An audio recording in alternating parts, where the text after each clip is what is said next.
All right. I just didn't know if you gave it to Donna. Okay, good. Okay.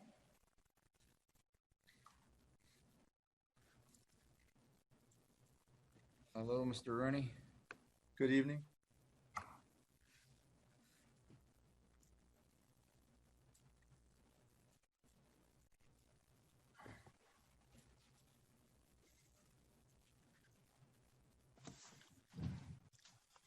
Hey, Chris. Hey, Bob. Hello. No. Hello.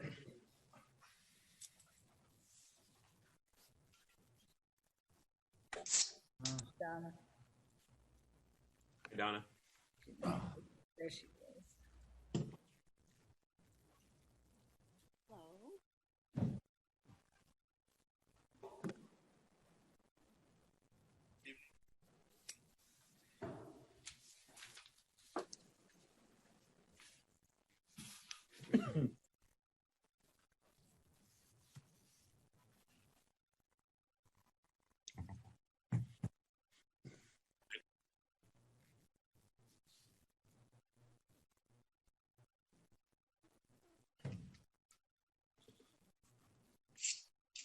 Brian, you there?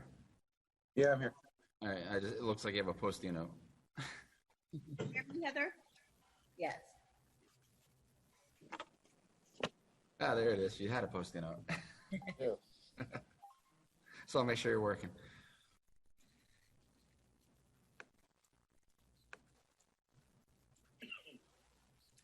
We're waiting for Susan. Pamela. And Susan and Pam. Yep. Bernie. Is she here?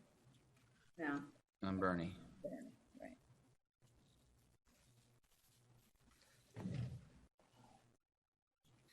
Brian, you there? Yeah, I'm here. All right. It looks like you have a Post-it note. Heather? Yes. Ah, there it is. You had a Post-it note. So I'll make sure you're working.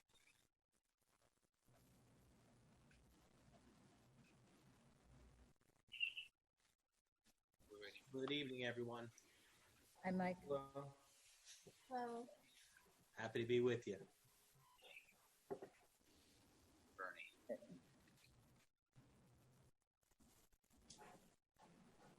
Why am I hearing an echo? I don't know. It's like a delayed echo, like Delayed, very delayed. right.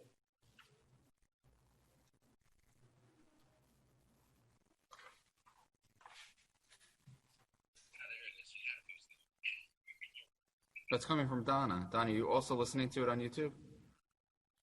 Well, Okay, good. see. Happy to be with you. Oh, what did I do? Why am I hearing an echo? Who has the echo? Who has the echo? So Pam, why don't you want to do, I don't hear Pam at all. I was on mute. Okay, Yeah. so Pam's on mute. Who has the echo? It's coming from Donna. Donna, you also listening to it on YouTube? Let me click out. It's coming on Donna's channel. It sounds like it's coming through. Maybe start from scratch. Okay. Bernadette says she didn't receive the invite. Yeah, I just actually, Oh, you sent it to her? no, I didn't actually. I can send it to her real quick. Hang on.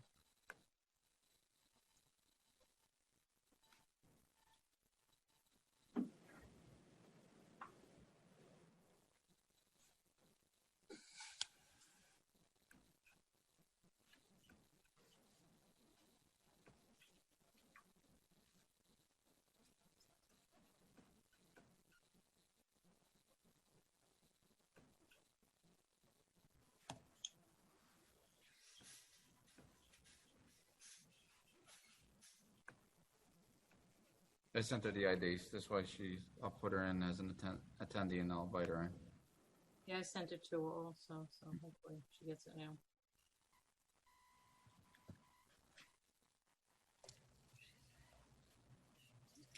My green screen.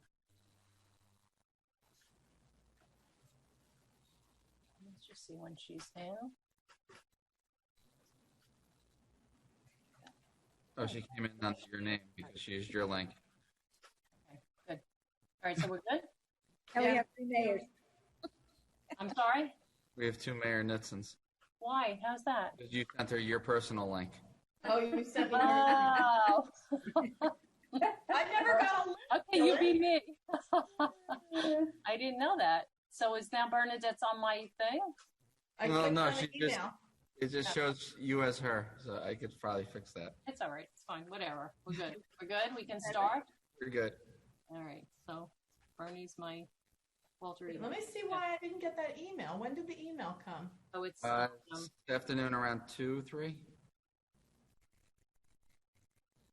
No, I'm not seeing it. Hmm. I don't have it. It should have came from Zoom. Nope, nothing in my emails. I'll see. Make sure I type your in the address contact correctly. okay. Thanks. You're on. Here we go. I'd like to call this meeting to order. The date is September 23rd, 2020. The time is 7:35 p.m. Adequate notice of this meeting has been provided by a posting on the bulletin board in Village Hall, by mail to the Ridgewood News, the Record, and by submission to all persons entitled to same as provided by law of a schedule, including the date and time of this meeting. Roll call. Councilwoman Perrin, You're muted, Pam. Muted, Pam. present. Councilwoman Reynolds, Here. Deputy Mayor Seaton, Here. Councilwoman Walsh, Here. Mayor Knudsen. Here. Please join us for the flag salute. I pledge allegiance to the flag of the United States of America and to the and to the republic republic which for stands which it stands one nation, under God, God, indivisible. indivisible, with liberty and justice for all. Please join us in a moment of silence for our men and women serving our nation and our first responders, especially our Ridgewood police officers.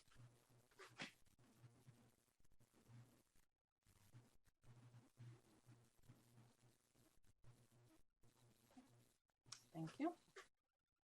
That will go to public comment. Dylan? If you'd like to make a public comment, please raise your hand.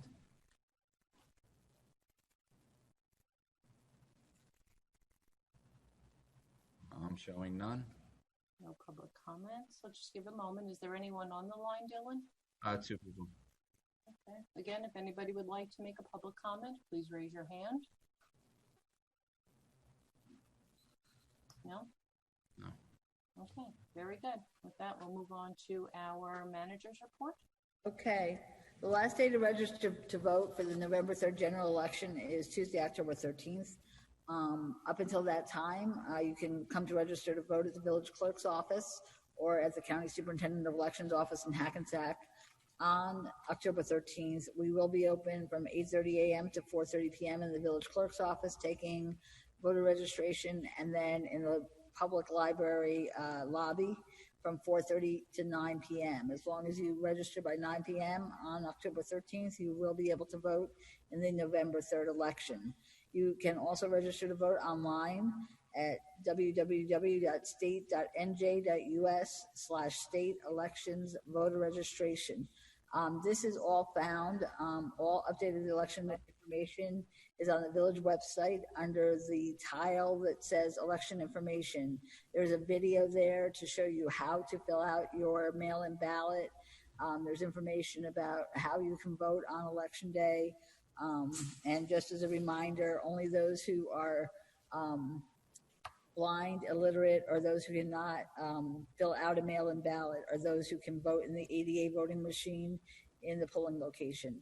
If you are able to fill it out, you will not be able to vote in the machine. However, if you go to the polling location and do not have your mail-in ballot with you, they will give you a paper ballot to vote there at the polling place. Dog licenses are to be renewed and they're due by September 30th. This is an extension from June due to the COVID-19 pandemic. The annual flu clinic is scheduled for October 6th. For an appointment, please call 201-291-6090. As I mentioned the last time we met, there is a book recycling program we are now doing. You can drop off your book donations at the Ridgewood Recycling Center, Monday to Saturday, 8 a.m. to 3 p.m. It is closed on Wednesdays. Books can be hardcover, paperback, and in good readable condition. All books must have a barcode label. The vendor will sell the books online using the barcode to establish value, and the Village of Ridgewood will receive 15% of the sales. They cannot accept encyclopedias, magazines, or water-damaged books. Welcome Back to Ridgewood, New Jersey event continues and includes outdoor dining and free music all day Saturday and Sunday. East Ridgewood Avenue from Broad Street to Walnut Street and the side streets of Oak, Chestnut, and Prospect Streets are closed to make a pedestrian mall. In addition, the West Village is over by the train station area. They also have some wonderful shops and eateries, and they also will have live music over on the west side as well. So we encourage you to shop both sides and eat on both sides of Ridgewood. The Hudson Street Garage, just a reminder, the first floor is open for business. It's $1 an hour, a 3-hour limit, and that should be paid at the kiosk at the Hudson Street entrance. Gold Star Mother's Day is this Sunday, September 27th at dusk in Memorial Park at Van Ness Square. American Legion Post number 53 will celebrate and honor the mothers of those who have lost a son or daughter in active military service. Luminaries will be placed on the walkways in the park. All are invited to participate in this annual event. Masks and social distancing are required. It really is a wonderful ceremony, and if you get a chance, I do encourage you to go. To honor the memory of the 12 Ridgewood residents we lost on 9/11, portraits of each resident are displayed in the Ridgewood Public Library, the Belcher Auditorium, for the month of September. The library is open 7 days a week and offers a tranquil place for reflection. The 9/11 portraits are also displayed on the library's website. The U.S. Census, we're coming up to the deadline, which is September 30th. We still have about an 83.12% response rate. Please fill out the census online or by phone. We are trying to get to 100%, so we just have a couple more days to do that. So we encourage you to please fill out your census if you haven't done so yet. Just a reminder that rear yard garbage collection did resume in July, so residents no longer need to bring their garbage cans to the street. Election sign reminder, again, election signs and any other signs may only be placed on your own property. You may not do them in the planting strip or on any public property owned by the village. The general election, again, will be primarily vote by mail. You can mail it back via USPS. It is postage paid. You can come and bring it to the ballot box here at Village Hall. It's off of the main parking lot right by the lobby doors. Or you can go to your polling location and bring your mail-in ballot with you. They will have smaller ballot boxes there. There will be lines, I'm sure, because it is a general election and a lot of people are voting. The thing with bringing your mail-in ballot to the polling location is you will have to wait online to sign the book first, and then you can put your mail-in ballot in their smaller ballot box in the polling location. So you may choose to do it not there, but at the one here. The one here is picked up daily, and as soon as the Board of Elections has gotten permission to start counting the mail-in ballots a week prior to the election. So if you get your ballots in early, you'll be able to have your ballot counted. You can also track if they've received your mail-in ballot, and that information is on the village website. Again, only those who are unable to vote by mail-in ballot are those who will be able to vote in the ADA machines. The Chamber of Commerce will hold its annual sidewalk sales for the fall on October 1st, 2nd, and 3rd. The Ridgewood Moms Club will partner with the Chamber and have a preschool activities fair in Memorial Park, Van Ness Square on Saturday, October 3rd. The annual Access Ridgewood 20 scheduled for the week of October 6th this year will take place virtually through various platforms. I'm sure that Mayor Newton will probably comment further on that. Upcoming Village Council meetings, they're broadcast live. We're on Zoom as well. October 7th at 7:30 p.m. is a work session. October 14th at 8 p.m. is our public meeting. And then October 28th at 7:30 p.m. is our work session. That's all I have. Thank you. Let's move on to Councilwoman Perrin. Open Space Committee met on September 17th. We were pleased to learn that the LSRP, that's the Licensed Soil Remediation Professional, cleared the property at the end of Hammond Place. And if that is to become a park, the next step would be for our tax assessor to assess the value of that property. So there's progress there, and we were glad of that. We are looking into other properties that Open Space is monitoring, and we may contact the owners again, see if they're ready to negotiate with the town. Our next meeting is October 15th at the stable at 7 o'clock. We do meet in person, socially distanced.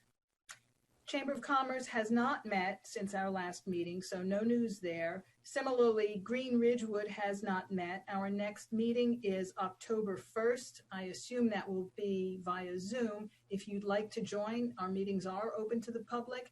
Just contact me via my village email and I'll forward you the link.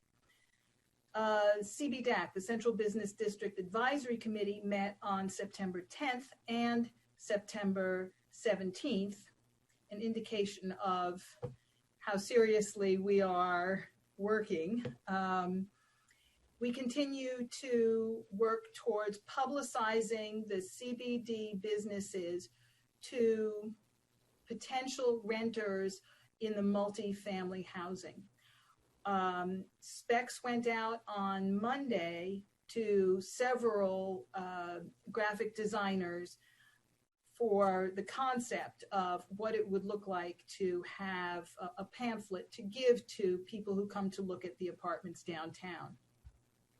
We've been discussing grab and go at length. I think I'll reserve that for later because it's on the agenda.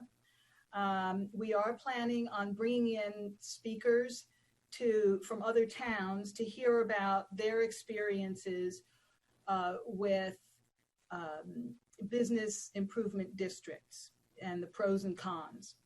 So that's what's going on with CBDAC. I did want to thank all the people who applied to be volunteers on our various committees and boards. Volunteering in local government is just the best. It really helps everyone and brings our community together. So thank you. Thank you. Councilwoman Reynolds.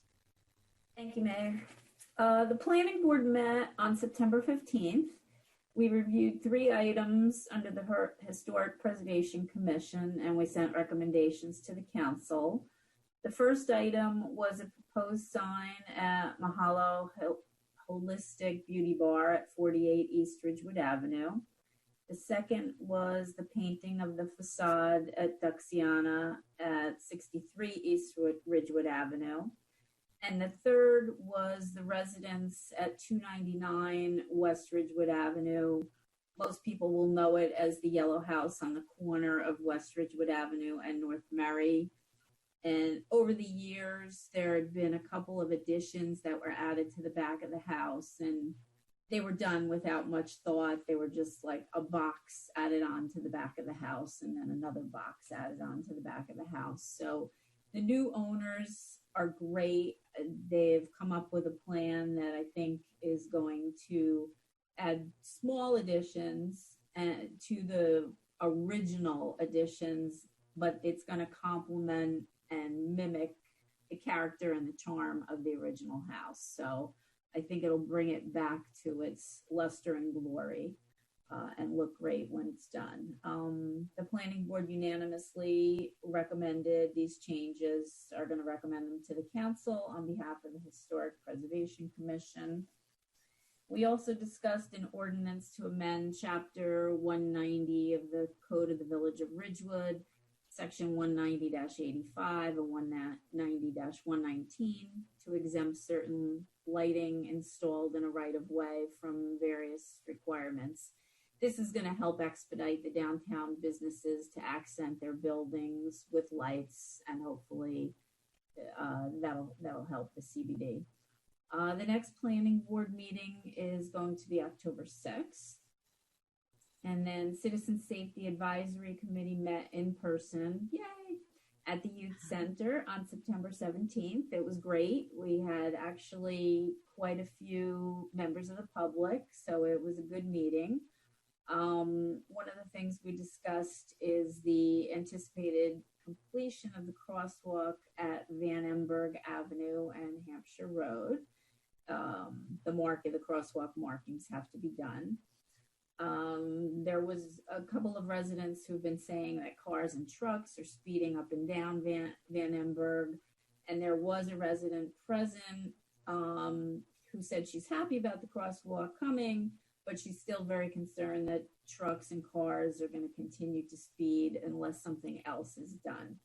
So her concerns have been referred to the police for attention to see if there's anything else they can do.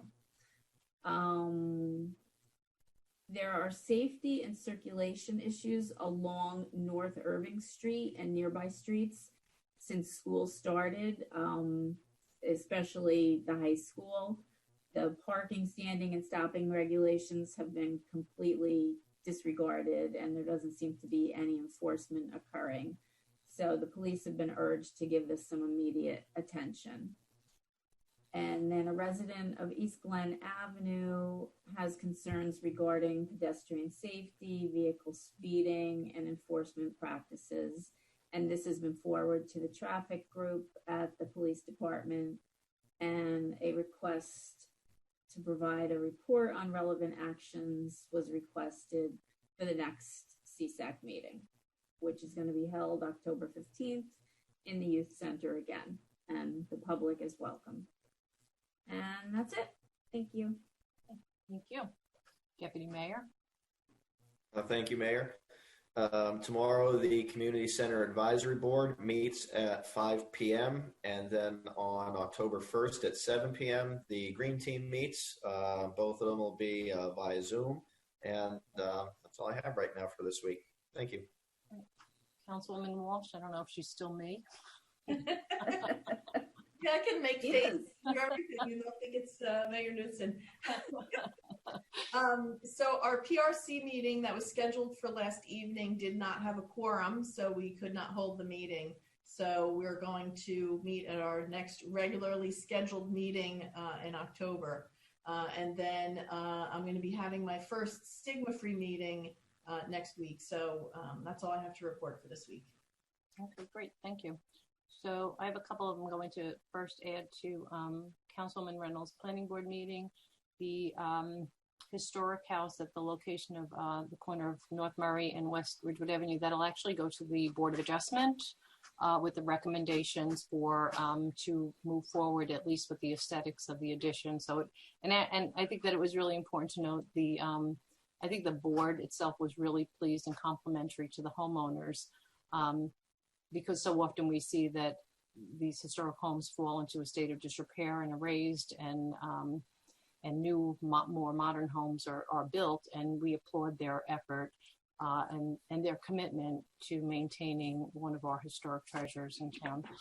The other thing, and just again to add to that, is that we did ask our village planner, Marianne Bucci-Carter, to pull ordinances from other municipalities relative to empty storefront displays for our CBD, vacancy ordinances, and also the business improvement district plans, because we understand that this could either start at planning board or village council, and it's something we had discussed very often, but under the circumstances with COVID-19, thought it best to kind of table it, but at least we could pull those documents and perhaps share those forward to CBDAC, and Councilman Perrin can review as well. So that's just to add to planning board. Yes, and as the village manager pointed out, Access Ridgewood, Community Access Network, embracing our abilities, disabilities, special gifts, and special needs. Access Weekend will happen this year. It will be a virtual event. So on October 6th, October 7th, October 6th at 1 p.m., October 7th at 7 p.m. Crip Camp is a Netflix viewing party. Crip Camp is a based on the 1970s Camp Gen Ed, created as a summer camp for teens with disabilities who eventually grew to become revolutionaries in the struggle to advocate for disability rights. So this Netflix party will be available to watch and discuss the documentary. Again, that's Crip Camp, and people can register for the viewing session at ridgewoodlibrary.org. And again, that's October 6th at 1 p.m., October 7th at 7 p.m. Following up with that for Access Weekend, we have Reflective You, Access to Your Inner Self Senior Workshop, October 9th, 10 a.m. That's at the Habernickel Family Park. And again, visit ridgewoodlibrary.org to register. We have Disability Visibility, which is a first-person stories from the 21st century with Alice Wong and Maysoon Zayed, October 9th, 7 p.m. We have the virtual fashion show. So in the past, the Access Weekend Fashion Show has been just the event to be at.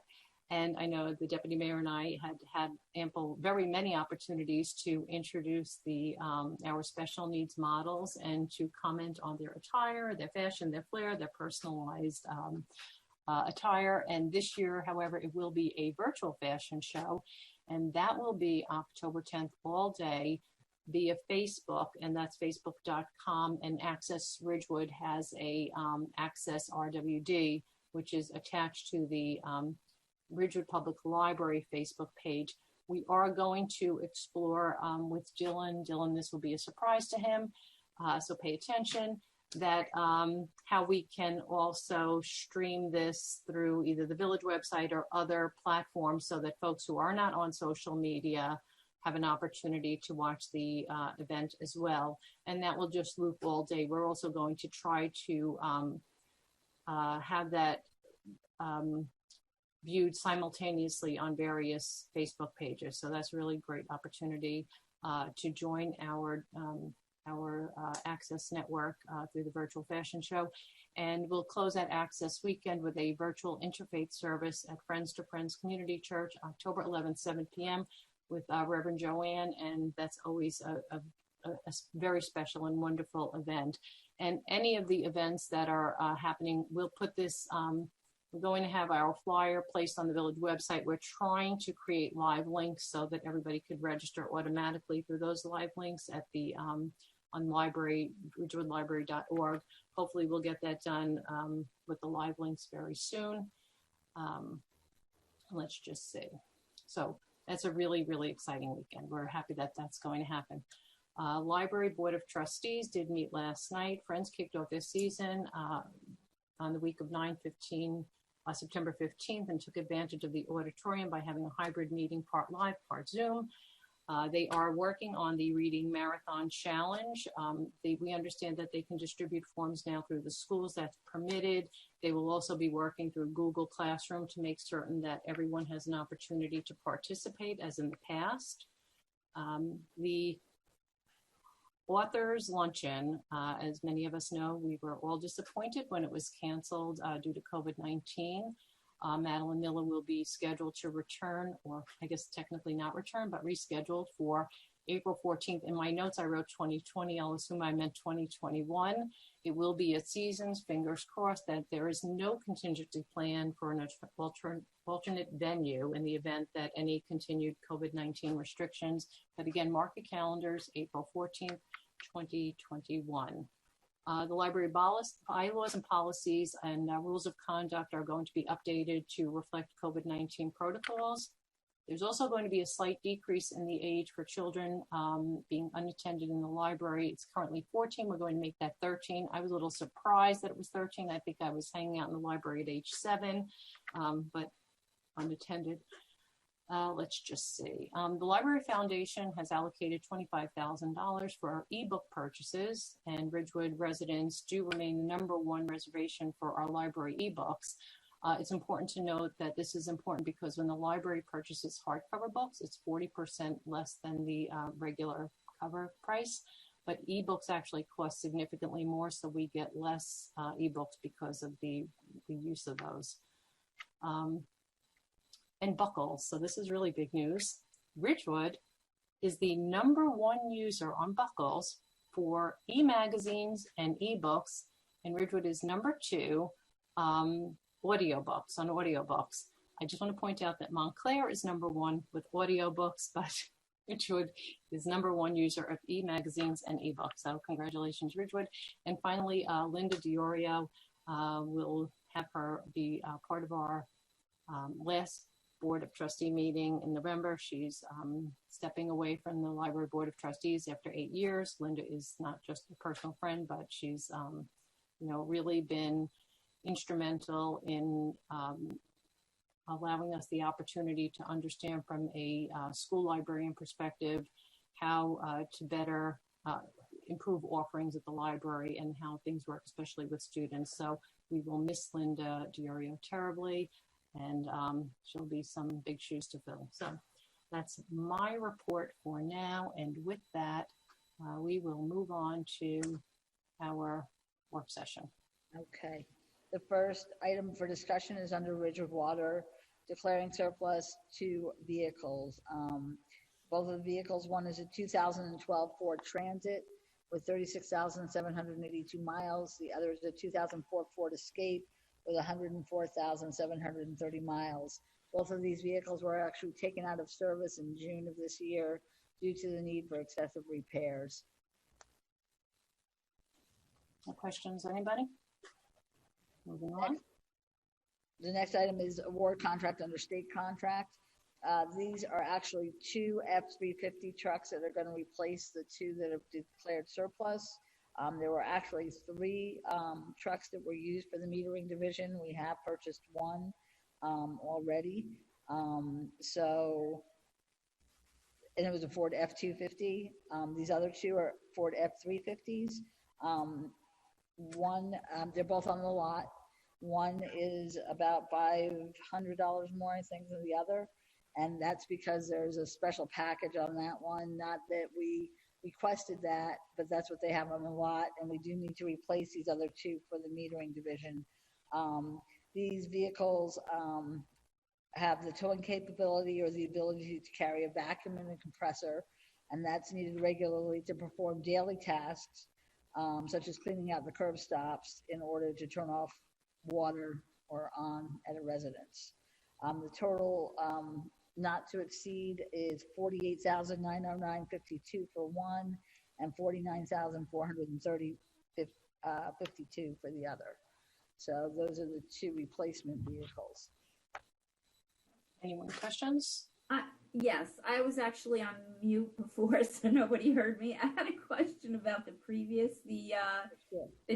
2012 Ford Transit. It's only got 36,000 miles. Like, what's wrong with it that it needs to be taken out of service? That's such a new car. The transmission is the problem, and the fleet division researched it, and it wasn't worth the investment in the truck. The low mileage is the result of it's all local driving. Okay. Now, if you look in comparison to the Escape, it's aged about double the amount of the Transit, and it's about 20,000 miles more. So you can kind of get an idea of an annual basis on the range of mileage that we do. It's all local driving for those vehicles. Okay, thanks, Rich. Okay. Are there any questions about the 2 new trucks? Okay. The next item is servicing and repair of electric source at various facilities for Ridgewood Water. We received a 2-year unit price service contract of Venora Electric. That was an amount not to exceed $250,000 for the 2020 service year, but at this time we need an additional $80,000 for additional services to complete this year, this contract year. So therefore, the new 2020 service contract total will be $330,000. Mr. Calby is recommending the additional awards for Venora Electric with Hackensack, and then this is on your operating account, I would assume. So do you want to just give a little bit of information about why that additional $80,000 is necessary? Yes, thank you. So there's 6 stations in particular that are causing the overage, and some of the work is a direct result of effects from the past hurricane. During that hurricane, we had some pretty severe power fluctuations. particularly during the time when the utilities were shutting the power on and off to restore areas, mostly in the Wyckoff zone. So as a result, that burnt out several motors and other parts in those stations that have to be replaced by the electrician. So in order to keep these stations running, in particular, Sycamac is a station that feeds our booster zone in Wyckoff. There's no tank in that zone, as you know, and the only means is pumping the water up. So it's critical that we maintain these systems running and put these motors back into operation. Anyone questions? The next one is an additional partial award. As you know, we went out for paving of various streets. The low bid was received from American Asphalt and Milling Services of Kearney, New Jersey, with a quote of $2,662,604.76. The Ridgewood Water Company has miscellaneous locations throughout their service district that need minor paving and concrete work. We did award an additional award from Resolution 19-215 for $40,000. There's even more work that does need to be done. So the additional partial award number 3 is for $36,124.26, and this is to close out the work American Asphalt performed. This will be funded through the capital budget of the Water Department. Questions? Okay. The next one is the proposal for the public policy consultant. As you may recall, in July of 2018, we entered into our first annual contract with Morford Jewelist to provide public policy consulting. September of 2019, we did the second annual contract. They've been very successfully completed, and therefore Mr. Calby is recommending a new one-year contract with Morford Jewelist, of Trenton, New Jersey. And Mike Jewelist is here, and so if you have any questions for him, and he might just give an update as to what was accomplished in the previous year as well. Yeah, Heather, if I could just jump in first real quick. Mike's definitely going to run through some of the accomplishments, particularly for Ms. Reynolds and Ms. Braun, so you get an understanding of the work that he's done. He's been working with the utility now for, this will be the 3rd year that we're recommending.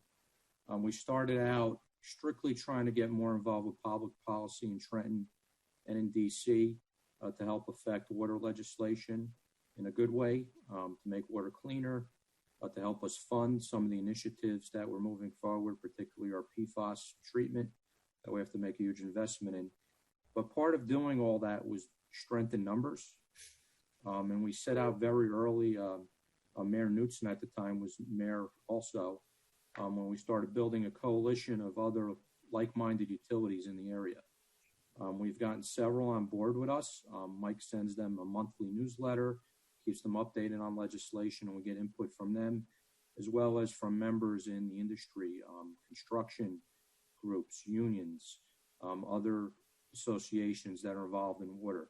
So we kind of get a range of input from everybody.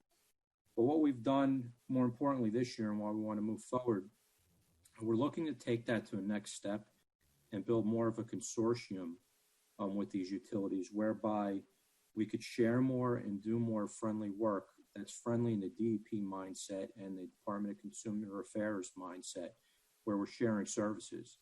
Because we found that a lot of us do a lot of the same things. Some of us may do them better than others. Some of us may have a need that somebody else could fill. So early on during COVID, Mike and I set out to identify what Ridgewood Water does well and what are some of the things we might need help with. And we solicited a letter out to the other utilities in the area. Mayor Knutson sent the letter out to drum up some interest. And just recently, we actually had a meeting. Ms. Maylander, Mayor Knutson, and Mike and myself, and with Fairlawn. Fairlawn is one of the biggest utilities in the area. They're a public utility. Mayor Kurt Peluso of Fairlawn was there along with their water operator. They had a discussion with their council. They were very interested in discussing like-minded what we could do together. They already have commissioned a study themselves to find out where they go next with their utility. So we're very excited about that. They're going to share that study with us, and hopefully we're going to find some easy wins early on things that we could do together and work together in the future more on, so that we could save money and work towards better, cleaner water for both our communities and maybe more in the area, because there are a lot of public utilities surrounding us that we should all be doing the same together. So with that, I'll turn over to Mike to steal any more of his thunder. Thank you, Rich. Everyone hear me okay? Yeah. Good Yes. evening, Mayor, Council. Thank you for having the opportunity to talk tonight a little bit. This is one of my most favorite things to talk about. So I will tell you, leading up into COVID, but before that fateful March day, Ridgewood Water was very involved in the public policy process. When I had first met with Rich, he said, I want to know about things I want to know about things as they're happening, not after the fact. We develop a strong legislative program that provides updates of what's going on. But what's really interesting about the first half of this 12-month contract we completed was when the chairman of the Senate Environment Committee is saying, hey, I want Rich Calvi to come down and I want him to testify because we need to understand the challenges of the publicly owned water utilities. And Rich has a very good way of taking engineering speak and making it so that the rest of us understand it. So that's been the case with a lot of our outreach with legislators. Congressional staffers have been reaching out, wanting to know the impact of some of these contaminants and how they're going to be treated. And the Ridgewood model is a national model of success. So we had doing great. We had a great conversations. People were very focused and interested in clean water. We moved the needle on that. And then COVID hit. And when COVID hit, we received notification from the DLGS. As everyone waited. Everyone wanted to know, how is the state going to help? And their direction was, you better start talking to your friends and figure it out because we don't know what to tell you. And at that point, we put our heads together and we said, all right, there's a lot of other successful utilities surrounding us. We all do the same thing at some level, but why do we all need to have the same size fleet? Why do we all need to have duplicate skill sets within our people? How can we function together and advance the public utility model and save on a little bit of cash? If you don't have to go out and buy a road saw and you can share it with your neighboring town because you only need it a couple times a year, why make the investment? But that comes from communication, and the mayor and Rich have a very good perspective on it. I think the idea has been well received by other towns. We put together a very simple offering. We did an analysis of the workforce at Ridgewood Water and found that there's a lot of things that Ridgewater does very well and could share with others. And there's some areas that in a long-term look of investment of workforce or assets, maybe don't have to be made right now. So the DLGS, the DEP, state, federal, they want to find out that quasi-government entities, public entities are sharing, are looking to build out commonalities. And I think that we've had some very early successes, and I think there's a lot more to come. So, Rich, did I miss anything? You got it all. And the only thing I would add is, this is nothing new to Ridgewood. The village has done this successfully across a lot of other avenues. So we're looking to build on that and move forward in the utility model in the same way. So I'll just add to that. Michael, I don't remember when it was we first met in Rich's office so long ago. It seems like forever ago. And I admittedly was, open to the conversation, but a little apprehensive, but exceeded my expectations. And the information that we're getting and the collaborative effort has just really been incredible. And the consortium, the response from other municipalities and having that meeting is really, is a fascinating insight into the redundancies that we have and how we could really improve our own effort and work together to really serve our customers and our residents. So I appreciate that, and I think we've really been down a really good path here, and I look forward to continuing that. So thank you. And thanks, Rich. Thank you, Mayor. Does anyone have questions? All right, so our next item is awarding a professional services contract, administration of the booster station construction. I think I'll just have Rich do a quick summary of this, and then we'll go from there. Thank you. So just following up on project discussions relative to this. At this time, we're recommending that we move forward with a new engineer on the project. The engineering of DJ Agarian Associates Incorporated was hired back in 2018 to do engineering, design, and construction administration on 3 stations for Ridgewood Water. Since then, they had completed design plans. The project went out to bid. A contractor's been hired. We are currently under construction, but we're experiencing several time delays resulting from some issues evolved around some of the design and engineering. And at this point, need to move forward and get this job complete. And we're therefore recommending that we bring in a new firm at this time to succeed the Agarian Associates and complete the work for Ridgewood Water. The contract with the new firm, Great Meadows Design, will be a time and materials contract.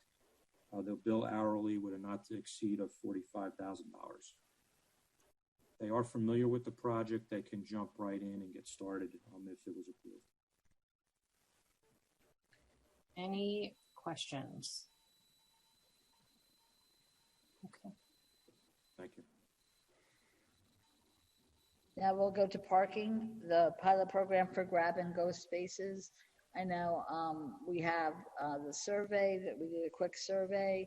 I also have just a general observation email that Sergeant Chuck sent me. I know Councilwoman Perrin also has some input. Did you want me to read the general observations first, or? Okay, so I had asked Sergeant Chuck to make sure that the PAOs would check the spaces that are being designated as grab and go to see how well used they were, or if they weren't used, what times of day they were used. So in doing so, they probably check these spaces between 7 and 10 times a day. So it's just about every hour that the meters would be in effect. What they've concluded is Walnut Street spots are the least used, and most of the time they are empty. Chestnut and Broad Street are the most used, followed by Wilsey Square and then Oak Street. During the morning and afternoon hours, most of the spots are barely being used.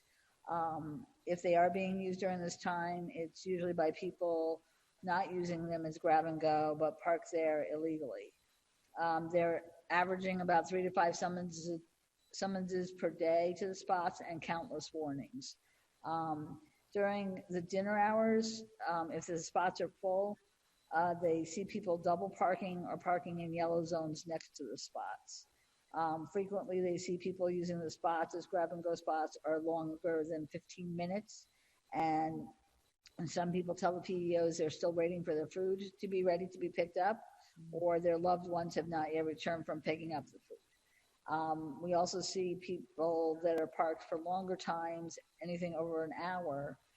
They parked there because they didn't see the signs, they chose to ignore it, or they paid for the zone they were in at the kiosk, and so they figure that they can just stay there for the 3 hours, or they just altogether ignored all the rules and regulations and just figured they wouldn't pay. It appears the majority of the time the spots are empty. However, there are short times around the lunch hour when they have moderate use, and at the dinner hour they are busy. He said he will continue to monitor this, and he provide us with a more detailed report in the coming weeks. So Pam, do you want to jump in on that?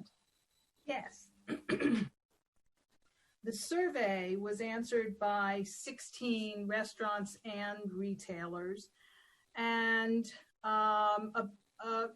something like 45% of them said that their customers are using the grab and go, but 60% or so said that their customers are not using them, possibly because, like some of the stores said, they are too far from the grab and go spot. They're mid-block and it doesn't work for their customers. Or like other stores, their customers don't have a grab and go reason. Say it's a store where somebody has to try on clothes. That's going to take you more than 15 minutes. But some said, and I'll quote this one retail place, "For us, it's a lifesaver. Hope we always have them." The larger restaurants do say that their clients are using them, and they hope it will continue. From retailers, we heard, "Can you put it in front of my store?" So it's kind of equivocal. One restaurant owner said, "The customers don't know about it. It needs to be publicized more, and then they will be used more by customers." This was a little bit unfortunate in terms of timing to have a pilot project, in that the weather was warm. What we really need to know is, how badly is this needed in the winter time when people can't eat outside? And also, it was during the pedestrian mall, so 2 days of the week in at least 3 of these blocks, Oak, Chestnut, and Oak and Chestnut. Okay, you couldn't park on those. I agree. The spots on Walnut and also on Wilsey Square, they just weren't used that much. But there does seem to be enough interest to continue on Oak, Chestnut, and North Broad. Those are being used. At the current rate, however, I don't think any businesses will subscribe at $75 a week. And I understand that we can't give these spots out for free. We have to have the parking revenue. I've been speaking with Bob Rooney, and $75 seems to be just a little bit under the break-even rate. The request from the merchants has been do it for the next 6 months through the winter for $750 for that whole 6 months. That's a difference of about $40 a week.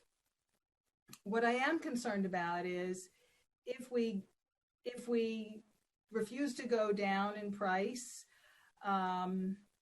we're perhaps penny wise and pound foolish. If the winter proves really bad for the restaurateurs and the retailers, so many stores could go out of business that it really could affect our tax revenues for the village. And that would be a bigger problem than just how much a parking spot costs. I wouldn't want us to be penny wise and pound foolish. I did want to read from an email that we all got earlier today from Catherine Schmidt, who is a resident. She's also the co-chair of the CBDAC. And she wrote, "I understand that the village has a responsibility to the parking garage financials. But do we really think this winter's parking meter revenue is going to cover that compared to in the bank sponsorship, meaning paid in advance for the parking spots by the merchants? I hope you consider setting the price at levels that businesses can afford and support. At the least, this program needs to continue at an affordable level till the weather turns in the spring." So we really have to think long and hard about this. If I could jump in, I have the same suggestion I had at the whole beginning of this argument or this discussion. Why don't we just change the times from 5 to 8? because it doesn't sound like they're being used much during the day. And then 5 to 8 would cover, the dinner rush downtown. It would make it affordable for the businesses, and we could get parking revenue throughout the day. Because I know we start valet at certain spots at 5 p.m. and there's a sign there. It's clearly marked that you can park there all day until 5 p.m. I don't know that there'd be the same it'd be any different for grab and go. You could say park here as long as 3-hour limits till 5 p.m. and then after 5 p.m. nobody can park there because it's a grab and go spot. That way it would make it affordable for the businesses, and the village potentially wouldn't lose any revenue from parking spots, because we could have revenue all day, and then it would be the last bit of the day would be covered by the businesses, and it wouldn't be so expensive for them, and they can make it through the winter, and then maybe we could reevaluate it. But I mean, that's, or maybe have options where you can, if somebody wants to have an all day spot, if they're a retailer or they have some reason to have an all day spot, they could do that. Or if they just want to have an evening spot, they could do that. I mean, I would suggest moving forward that way. And that's just my suggestion.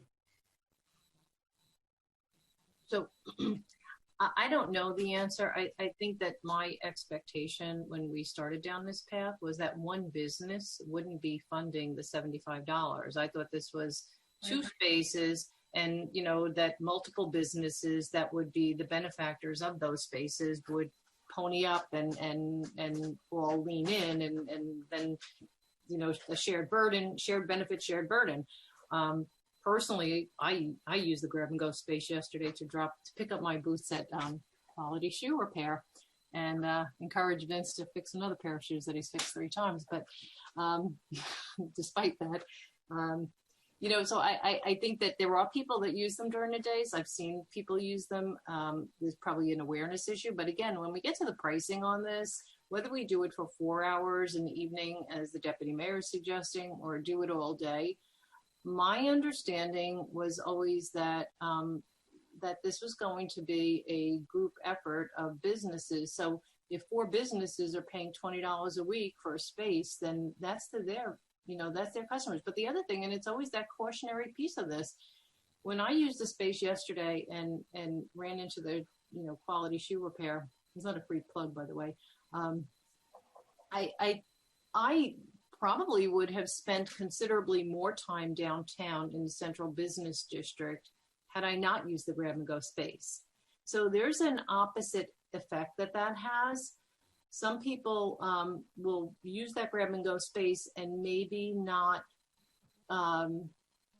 maybe they'll run into the shoe repair, but maybe then they won't run down the street and grab food, or maybe, that you're really encouraging people to grab and go and not spend time. So there's you got to be really careful about this and just understand what was the purpose of this. And if the purpose of it was because we understood some people were still apprehensive about COVID-19 and having that interpersonal, that contact, lots of people are using those spaces, and you're discouraging folks from staying downtown and spending. So there's lots of different moving parts to this. So again, I think that the pricing end of it, I feel comfortable personally with the pricing end of it, because I never anticipated that one business would be paying the $75 on their own. I thought they were going to share that burden and reap the benefit. So just my 2 cents. Yeah, I'm not sure why that happened. I don't know why they weren't interested in going in on it together. But to the deputy mayor's point, if we do it at 5 to 8, we miss the retailers, and there are at least 2 retailers who are relying on it or would like to rely on it. And for that reason, I would suggest that if we do shorten the hours, that we do it from 3 to 8 or 4 to 8, so that there is a period of time when they could tell their customers, this is when you should come in.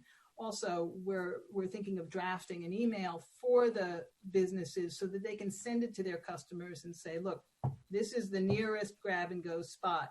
You can be using this.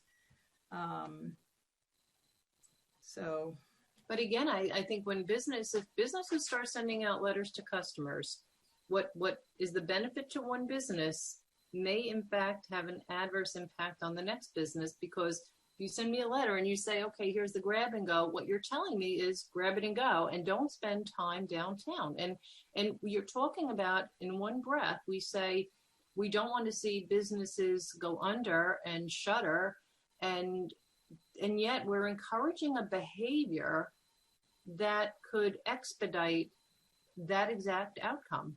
And so I think we need to be really careful here that if you want people to come downtown, and we always spoke about, I know we miss Ramon, but Ramon always talked about that experience, the downtown experience.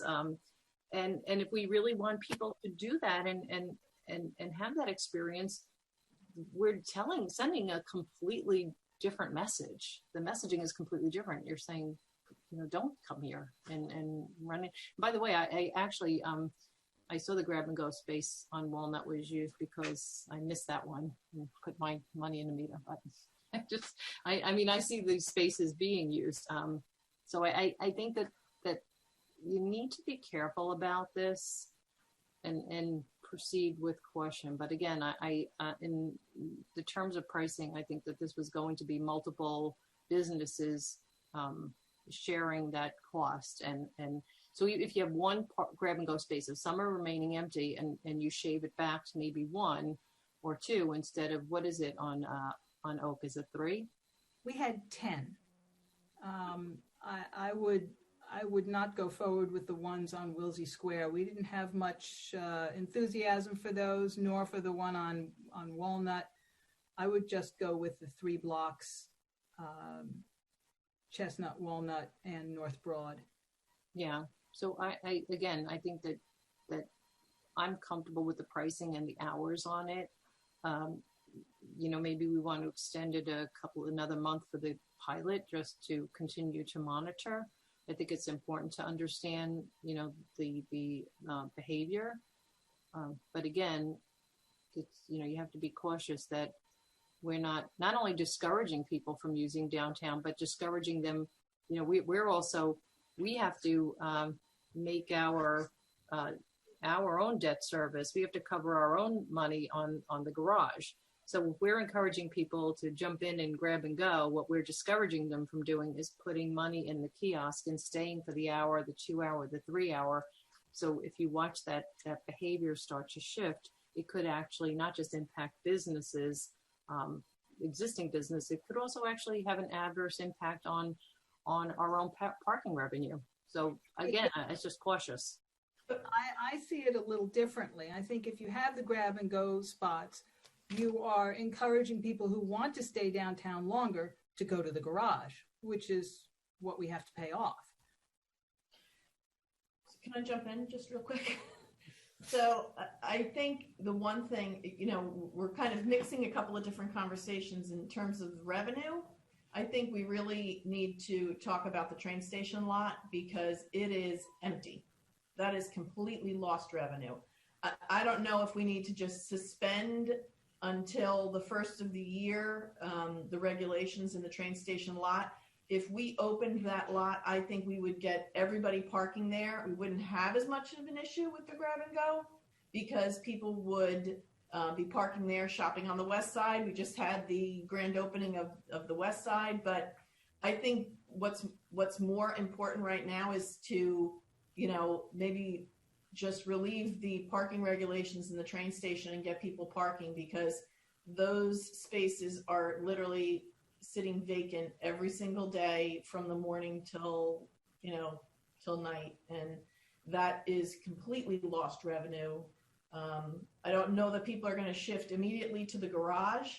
They know that other lot. Revenue is revenue wherever we get it. So, that's kind of my opinion. If we're talking revenue, then I think we really should just open the train station, let anybody park there until maybe, January 1 and see what happens. Because I'm going to guess that we're not going to get anybody buying the parking passes. We're not going to get any. So we can certainly, maybe label a couple in that, like we did when we took the Hudson Street people over. But I think we should just open the train station, let anybody park there all day long. Bernie, let me ask you a question. I think it's worth a try. Anything's worth a try. But do you think people are going to be parking at the train station parking lot and then going to the east side? Absolutely. You do? Yeah, I believe so. Okay. Yeah. All Especially right. along Broad Street, I think you're going to get a ton of people. And then, the businesses on the west side, and, I'll throw a plug out for all of our Twist. The people going into that store are constantly looking for parking over there. So, there's a whole lot empty. They could be parking Right. there, literally walking, 50 to 100 yards, doing their shopping, shop at a couple of other stores, and come back and not have an issue. So I definitely think people would park. And Pam, where are the grab and go on North Broad Street?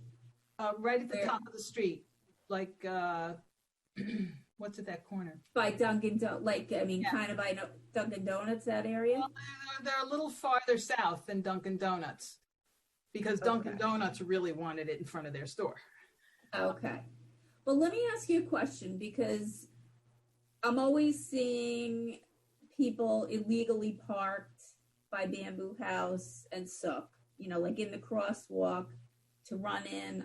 I believe they're running into Bamboo House and Sook. We don't have any grab and goes there? No, because it wasn't found to be safe. Sergeant Chuck looked at it, and he and Chief Lutke decided that for a car coming west on Ridgewood Avenue to always have a right turn, that repetition would foster more safety, so people would know what to expect. And that's why they were there and not in other locations that we discussed. I don't know if we could consider having a 15-minute part. It would be the same thing as a grab and go, but to me, that's an area that really needs it, because there are people illegally parking all the time. And if you're running into Bamboo House or Sook just to get something quick, you're not going to park in the parking garage. And Broad Street has 6, maybe 8 spaces at the most right there. And if you're parking there, you're using it probably for 3 hours, unless it's a 15-minute meter. Sook is pretty happy with the garage. Yeah. Well, if somebody's sitting there and eating, yeah, absolutely. But if you're just going in and grabbing something, you're not going to park in the garage.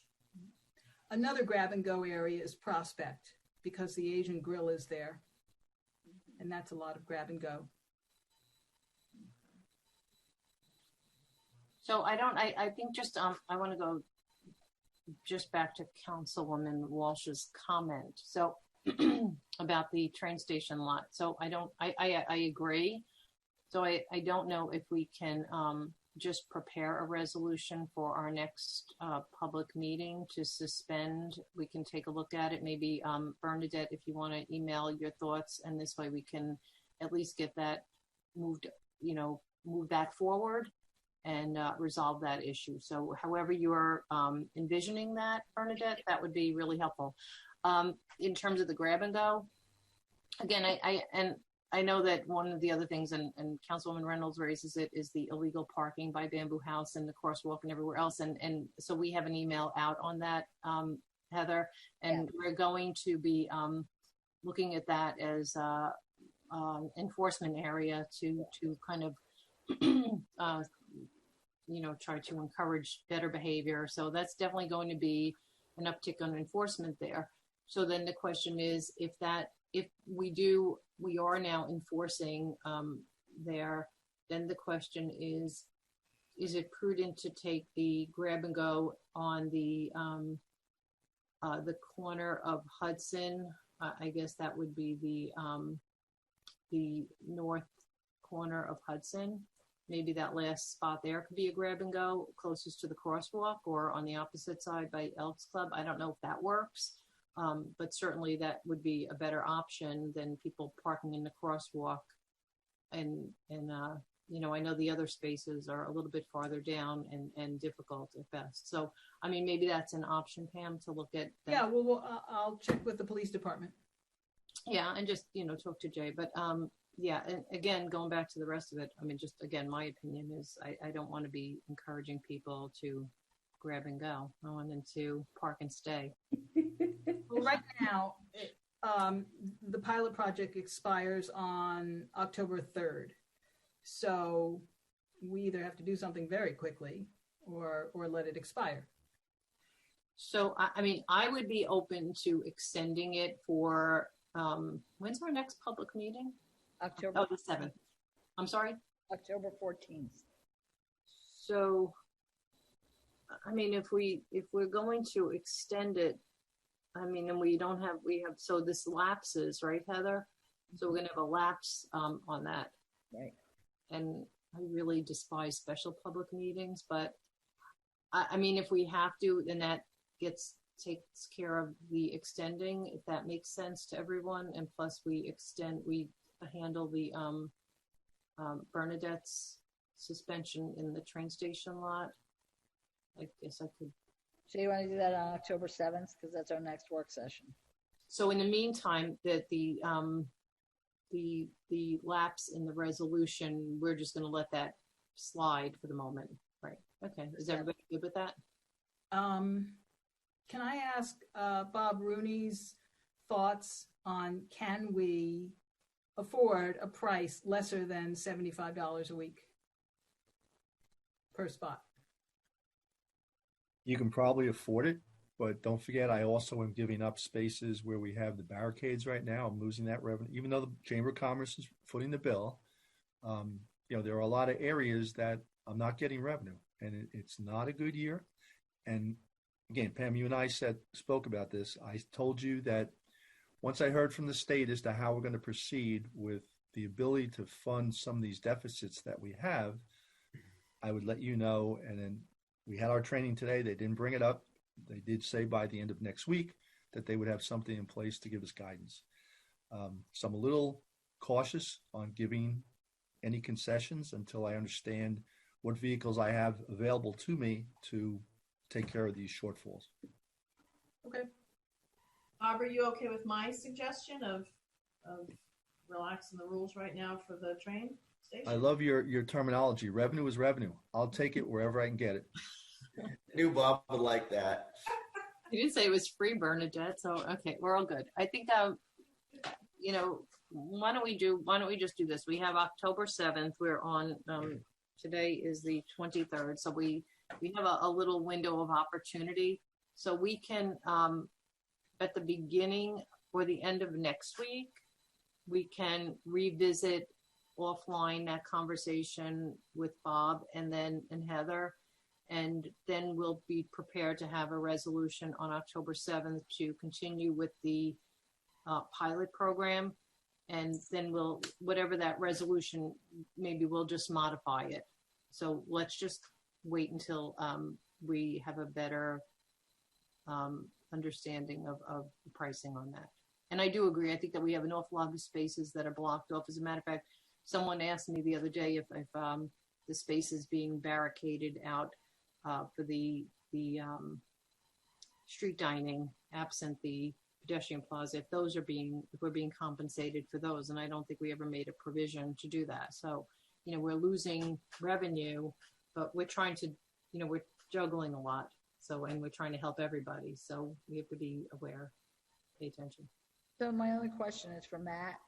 Matt, if we did that overall resolution, remember, to relax various parking and things like that in the CBD, could we do that immediately in the train station and then back it up with a resolution or whatever we're going to do on the Well,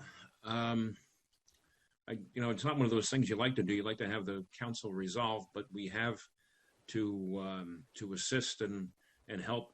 In the past we have done that. So I think we can probably let that go as long as we've determined exactly which way you want to go with it. And you know what you're going to do, and that has to be what is going to be written up in the resolution. So, right. So my only question then for the council as a whole is, I understand you're saying that anyone can park there without a permit, without a sticker, And that, so you don't even want to limit it to residents, which is fine. My question is, do you want them to be able to park all day, or do you want them to have a 3-hour limit? I guess that's the question. What are the kiosks set up for? 12, 14 hours. But there's 3-hour limits everywhere else, so I Right, would suggest keeping it, keep it. We should make it easier to park and less restrictive. I completely agree with Councilwoman Walsh on this, and I guess everybody else, because we want to get people downtown. So I would totally agree with that, and just keep all the rules and regulations the same, 3-hour limits and everything else, and just make it simple. Just open it up. Except that it is a commuter lot, so so for the people that are still going into the city and into Hoboken and Jersey City for work, they have to still have the ability to park. So maybe we could just say, maybe do 20 commuter spaces. I mean, I haven't personally seen more than 10 cars parked there in the morning. So Well, you just said it. It's the morning. I don't think we have to do anything for the commuters, because if they're commuting, they're already going to be there in the morning. And, after a certain time, once the businesses start kicking in at like 10, 11, 12 o'clock, you're not going to have, theoretically, you're not really going to have any more commuters. So anybody who's there as a commuter is already going to be there. no, I know, but they have to have the ability to pay for the day. So why not just say, leave the parking timing as is and let people park there? Don't worry about the time. You know what? Susan's right. Just leave it. Don't make it complicated. Just say park. It's okay.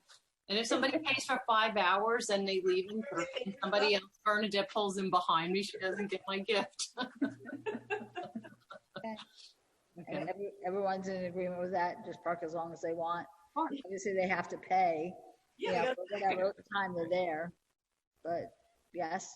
Yeah. Right, yes. Okay, just Yes. park. Okay. I see 5 yes. Okay. That's good. That's not a vote. That's just a consensus. Thank you. Understood. Okay. So we're Do done. a resolution. And then we'll We'll back do it the up resolution. on the 7th. And then by the end of next week, we'll have kind of honed in between us, the smaller group honed in on whether or not we have any wiggle room on the grab and go pricing. Okay, good. All right, very good. Heather, just if we're done with that, can we just move up that, if everybody's okay, I was can we move that item up so that Rich can? Yes. Okay. So we're going to go to 8C11. We're under budget now, just so Rich Cal, because I think this is his last item. So on August 17th, one of our sanitation trucks caught on fire as they were returning to Ridgewood from the Passaic transfer station. It's declared a total loss. So this leaves us short on trucks available to service the rear yard garbage collection.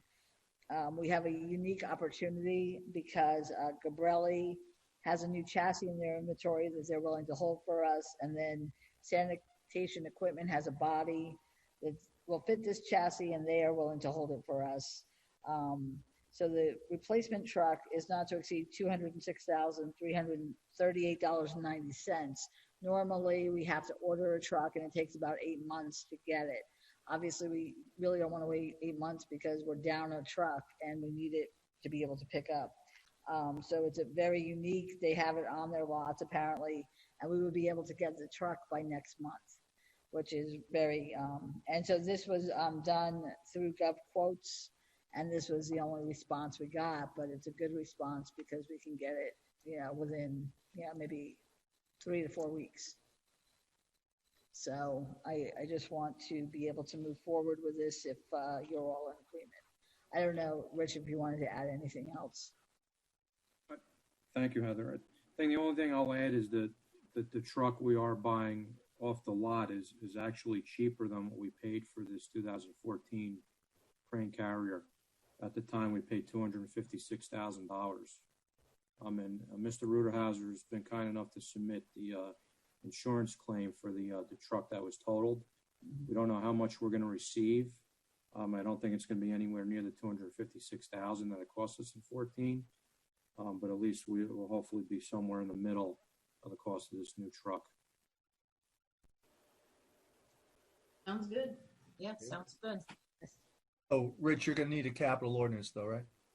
Yes, this request was to go ahead with a capital ordinance to fund it, at which time then we would do the resolution for the purchase. So perhaps we could also introduce that ordinance on the 7th, since we're having a special public meeting anyway, because then we could adopt it on the 28th of October. Okay. Okay. All right. Thank you, everybody. Okay, bye, Rich. Thank you, Rich. Good night. So now we'll go back to number 1. This is for professional services annual audit. Pursuant to statute, we are required to have an annual audit every year. This is a professional services firm that does this as a living. We've been with Nisavacha LLP since 2016, and the services provided has actually exceeded all of our expectations. Their knowledge of state laws, timely responses, and keen insight of the village's operations have been instrumental. We've had independent audits done of some of our internal accounting controls, also of various departments and how they collect money. And, we've improved our collection and the receipt of money by doing so. So the audit fee for 2019 was $40,000.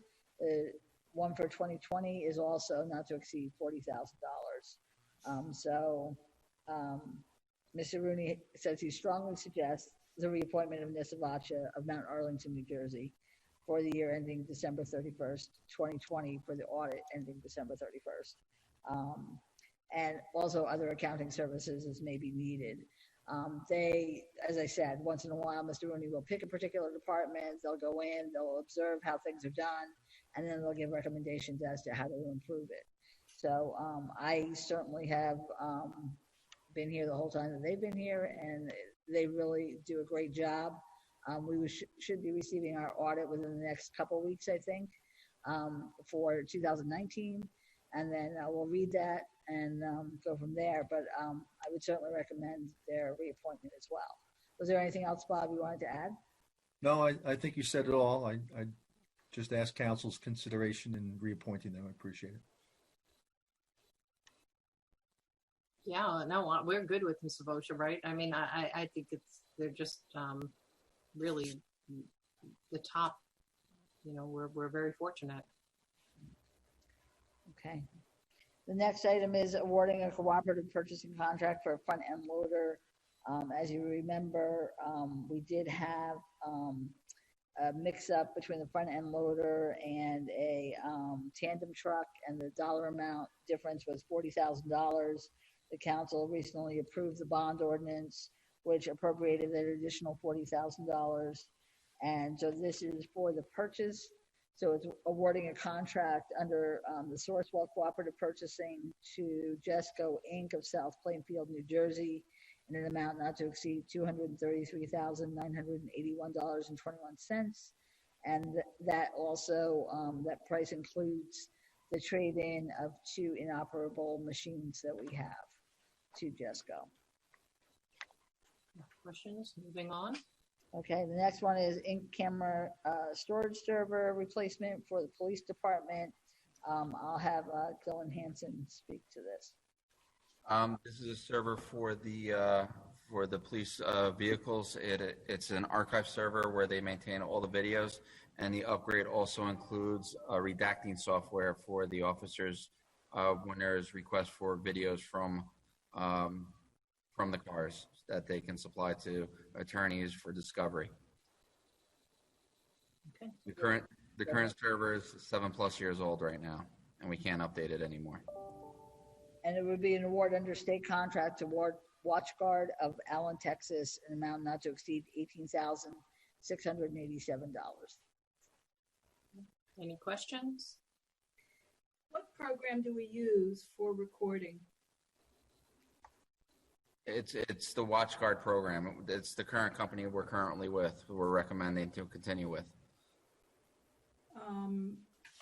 So the server's in Village Hall. It's not in the cars, right?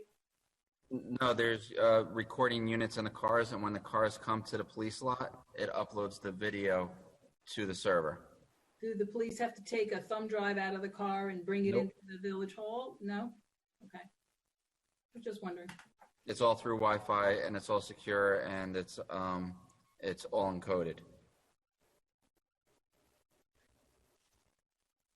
The next item is awarding a state contract for awarding contract under state contract for a Zetron radio system for the police department. I do have Ryan Pullman here, lieutenant in the police department.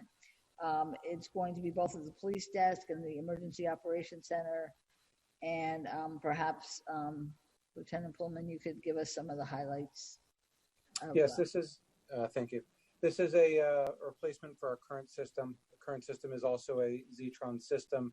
It's been here as long as we have been in the building, so it's at least 15 years old, where the expected lifespan on the Zetron consoles are 12 years. We're looking to move to a new system that is a server-based radio with touchscreen radios, both in the emergency operations center and at our front desk. These are similar to what's currently in use at our dispatch center. The new system comes with 5 years of service warranty with it, and it's giving us a couple of benefits over the old system, whereas the new system can now work with any types of radios, any types of phones, giving us more options in the future, and also gives us greater reliability and interoperability. So the recommendation is to award it under state contract to Regional Communications of Paramus, New Jersey, for an amount not to exceed $125,593, and the install time is approximately 8 to 10 weeks. Okay, any questions for the lieutenant? Okay. Okay. The next item is recommendation of award of bid for the second optional year for the furnishing and delivering of sodium bisulfite and sodium hypochlorite solutions for the water pollution control facility. This is to the low bidder Miracle Chemical Company of Farmingdale, New Jersey, not to exceed $74,195, which is the same amount as this year. Questions? The next one is awarding contract, again, for the optional second year of a contract for laboratory analysis services for both the Graydon Pool and the water pollution control facility. There is a sole bidder, which is Garden State Laboratories, Inc. of Hillside, New Jersey, not to exceed $28,850. Garden State Laboratories has actually been doing our laboratory work for the past 7 years. Again, it's at the same price as it was this year. No questions, moving on. All right, the next one is award of contract, installation of pumps and appurtenances for water pollution control. We need to replace the sewage transfer pumps for the Demarest and Glenview pump stations. They're part of our sanitary sewage collection system. The recommendation is to award a contract under North Jersey Wastewater Cooperative Pricing Systems Lead Agency, which is Passaic Valley Sewer Commission, to Pumping Services, Inc. of Middlesex, New Jersey, not to exceed $35,838.69. Okay. No questions, moving on. Okay, the next item is the Ram Catch vehicle barriers.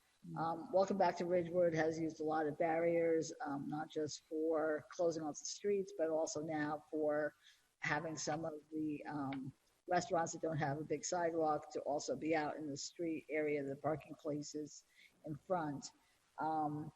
It's really very important, obviously, for us to protect the safety of the pedestrians and those who might, visit Ridgewood, as well as our residents.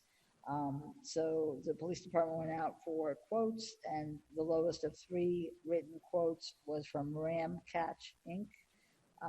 They can be deployed with little effort, and they're highly effective. It would be 78 barriers.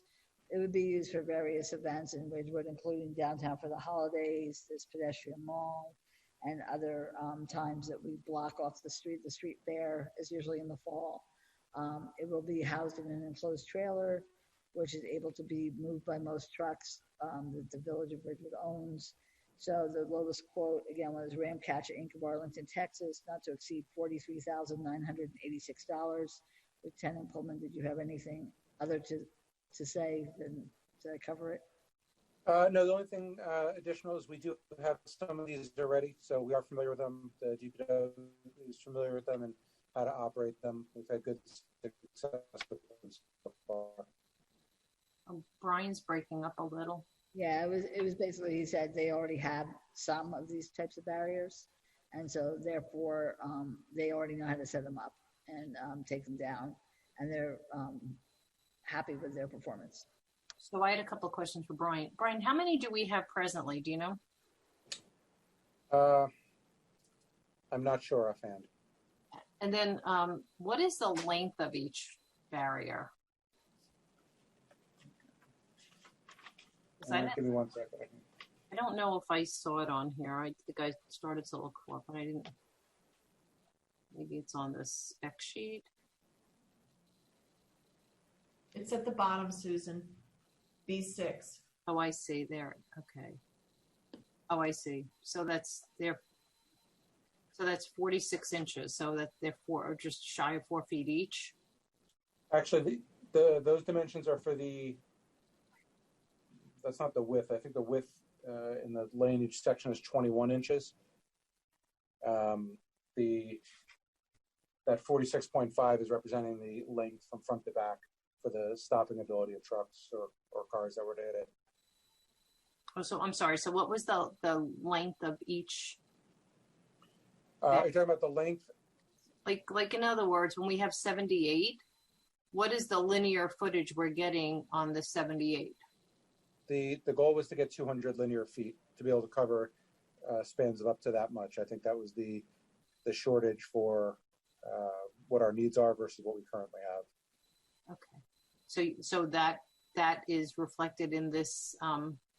This would be then 200 linear feet. Is that what we're saying? I believe that is correct. That I know that was what the goal was to get to 200 linear feet. Okay. It's about 130. I just did simple math.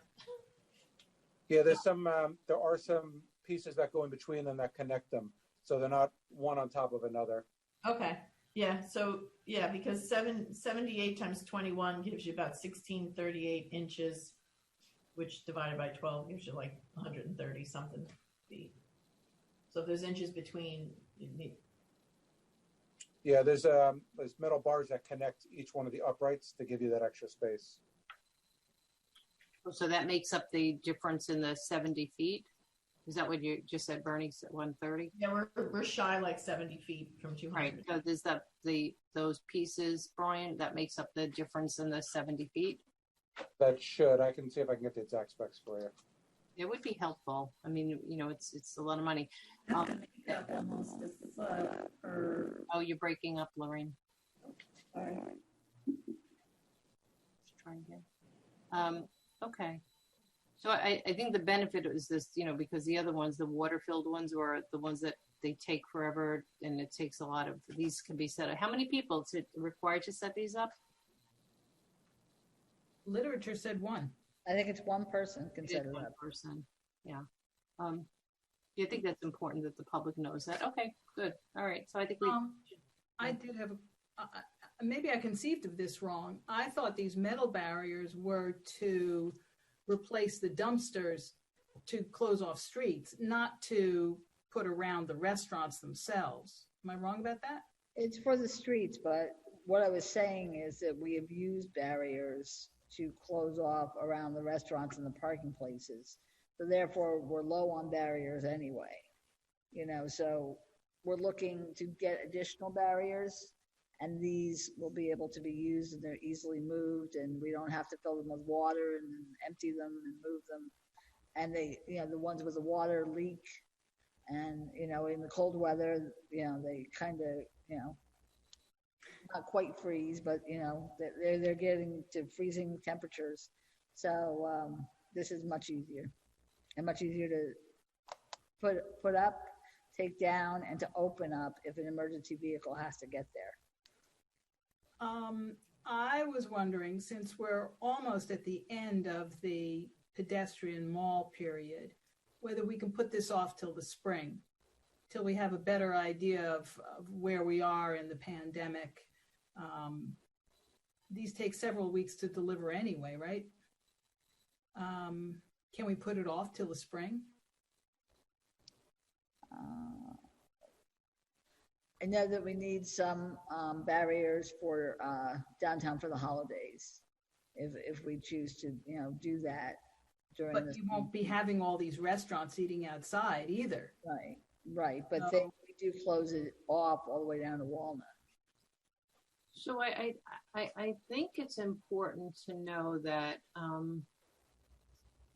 so first to your first question, Pam, in fact, yes, the original conversation was that these would be used instead of the dumpsters. So that is correct. That's how this conversation first started. The other piece of it is that we had the option, and the lieutenant can correct me if I'm wrong, there were other municipalities that are looking for these things, and we can, I guess, rent those out to some. There was some conversation about that as well. And when we talk about whether or not downtown for the holidays and whether or not the restaurants are going to be doing outdoor dining, I think that one of the pieces we've always, or one of the thoughts we've had all along is that we really don't know. Right now they're at 25% capacity. So we don't know what, next week or next month is going to bring. And if we don't order these now, just my opinion, if we don't order them now and we wind up in a situation where that 25% capacity continues, and again, we go back to your comment earlier, whether or not businesses or restaurants start to go under, whether or not they can't continue. And this is one of the tools we have in the toolbox to allow them to continue. And if I kept to move my little computer screen here to see Brian. Sorry, Lieutenant. What was the lead time on this? Do we know?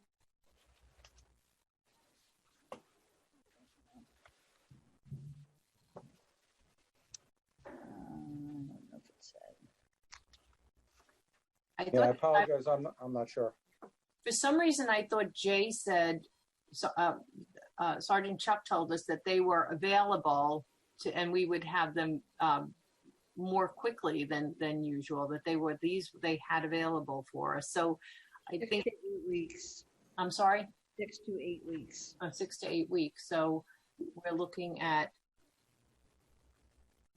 so the second week in November, or to the fourth week in November. Yeah, I mean, we wouldn't award it till October 14th. Right. So we're looking at the end of November.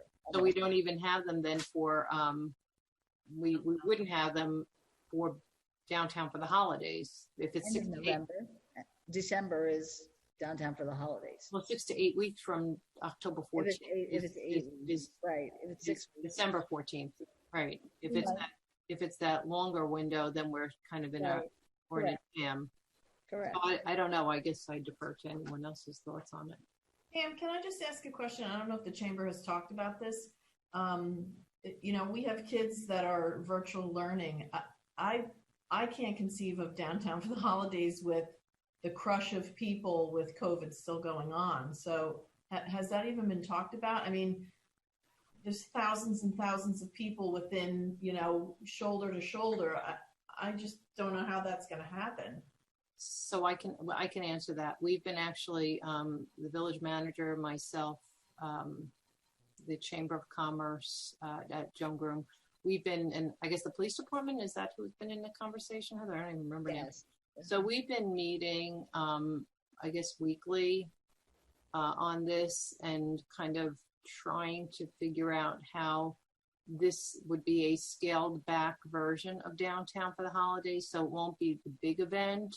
And I don't want to disclose all the details because, that's the chamber and Jones thing, but we've been working the details out to do a scaled back event. And so, the barriers would come in handy, but obviously, December 14th is different than early December, but we have been working through the details. The money, the financing is an issue. Sponsorship is an issue. So it's definitely there's going to be a tree. There's going to be downtown for the holidays, but we are working out the details and giving as much support that we possibly can through the village. Actually, I'd like to be in on that next meeting since I'm the liaison to Chamber of Commerce. Sure. I guess Joan scheduled the meetings and asked us to do that. So sure, it's fine. I'll talk to her.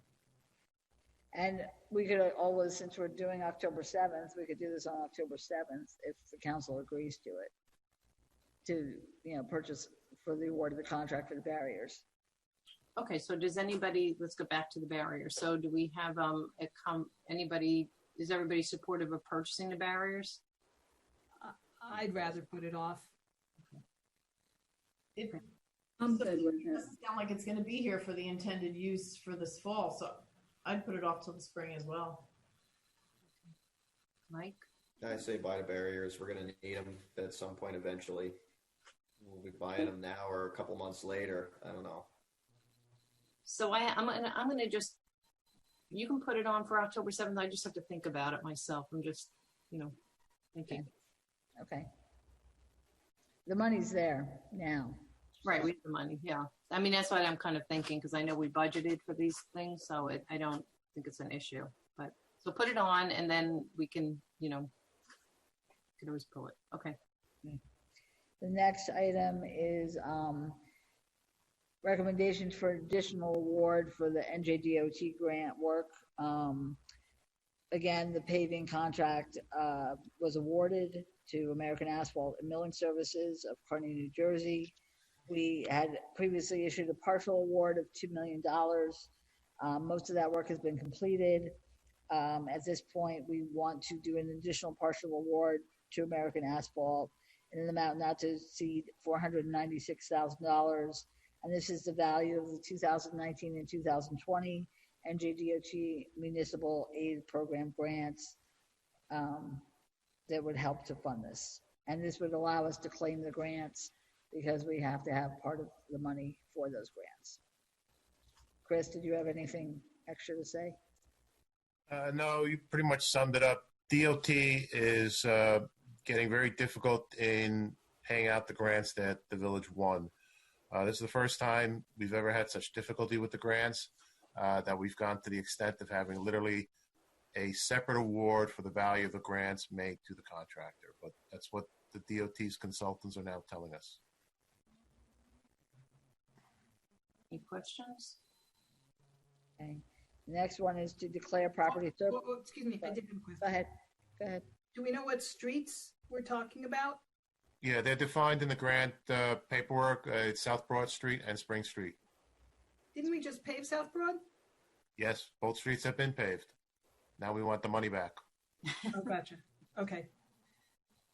All right. The next is declaring property surplus for Parks and Recreation. This varies from a rototiller to a refrigerator to a trailer to a snowplow to a chipper. And so this is just to declare it surplus so we can then auction it or get rid of it. Any questions? The next one is under policy, proposed stop signs. And this is in the Wastina Terrace area. There are several yield intersections there. And Mr. Rotosauser had done some field examinations, and he recommends that they be upgraded to stop intersections. And then several others had poor sight locations, poor sight lines, and these are also recommended to have stop signs installed. This is a continuing program we've had to replace intersections controlled by yield signs with stop signs so that those who are in that intersection are not confused as to who should go when. He did give you a map and indicated where the stop signs would be placed. Any questions? Okay. The next one is reviewing vendor signature rules. I'm going to have Mr. Rooney explain this to you because it's a little convoluted. So back in August of 16, the state legislature passed a law which allows local units to greater flexibility when you're required to sign a vendor certification when paying claims. This has really been compounded with COVID because many people, we submit vouchers for payment, we don't get them back. And 2 months later, you get a call saying you never paid your bills. So we're sort of stuck by the rules. The flexibility now gives us the opportunity to change where we require signatures. Some of them are very obvious. Some the one that I'm focused on right now is vendor payments less than $2,500. So anybody that has a claim will receive payment without having to provide the signature. We have the procedures in-house to make certain that the vendor gets the appropriate vendor and the service has been rendered. So I'm not concerned about that. But this also gives me flexibility to change the rules as they move on should we have situations where we find that a certain type of vendor is not appropriately getting paid timely or whatever. I have flexibility to move that around to make certain that this gets processed. So this is just a piece of what that local finance notice is all about. The other side relates to standardizing electronic fund transfer technologies, which I am not on board with right now. So I'm just taking a piece of this rule that allows me some flexibility with vendor payments. Questions? Okay. Our next items are under operations. Update on the NJDOT decision on Glenwood Road. We did receive a letter from NJDOT stating that they've given much consideration to this, but they have determined that they're going to move forward with the order for the at-grade crossing and station safety improvements at the Hohokos train station and the conversion to one-way of Glenwood Road and Brookside Avenue traveling east from Ridgewood into Hohokos. They said it's an active railroad track consisting of 3 tracks, and it's a responsibility of NJDOT to impose safety. It's also being reviewed and accepted by Federal Highway Administration, Federal Railroad Administration, and New Jersey Transit. If there had been a question about whether if Ridgewood came up with a plan to widen Glenwood Road, would they consider keeping it open both ways? They indicate in this letter, if we intend to do so, if we have the construction plans and the funding in place, that the engineering services, Railroad Engine Services Bureau could at that time revisit and reevaluate a 2-way traffic flow with regards to the safety and warning devices at the at-grade crossing. And they just said that unfortunately the current configuration will not allow it to remain open 2 ways. So then they just said that they're going to move forward, they're going to issue final plans, and there'll be a pre-construction meeting scheduled and held with all stakeholders. So you also have attached to your copy of the letter a sketch that was done. This is not an official plan at all. It was done back in the 1970s, I believe. Mr. Ruthershauser could comment on it, but it shows kind of a widening of the Glenwood Road area. So I just wanted to kind of add to that. The reason we put this on the agenda tonight was first, obviously, to bring it to the attention of the residents, and some of the residents have been already notified of this decision. But because there's that open little window of, and just let me just go back, take a step back. This has been a very big issue for the neighbors of the S Hill. So it's been a really big issue for a number of years now when it first came up, and many of them continue to monitor this. We've imposed a number of safety precautions. We had I think it was the quiet period, right, Heather? Where after we did the certain improvements, signage, restrictions, etc., we did those. We implemented those strategies, and then there was enforcement. And there was enforcement. Then they had no enforcement. Right. And they continued to monitor it. Right. So one of the things, because they left that window there for the the option of expanding the roadway, we thought that maybe there was some benefit to having engineering take a second look at those plans, revisit, kind of figure out what the cost would be to implement that, and look to see if we can keep that roadway open both ways. I think at one point when Ramon was here, he and I spoke about talking to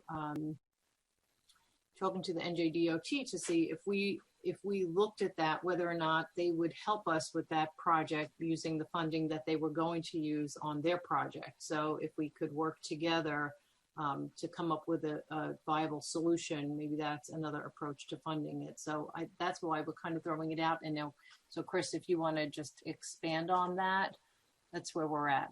And Chris has actually been really involved in this, obviously, from the gate as well. So the gate, no pun. Okay.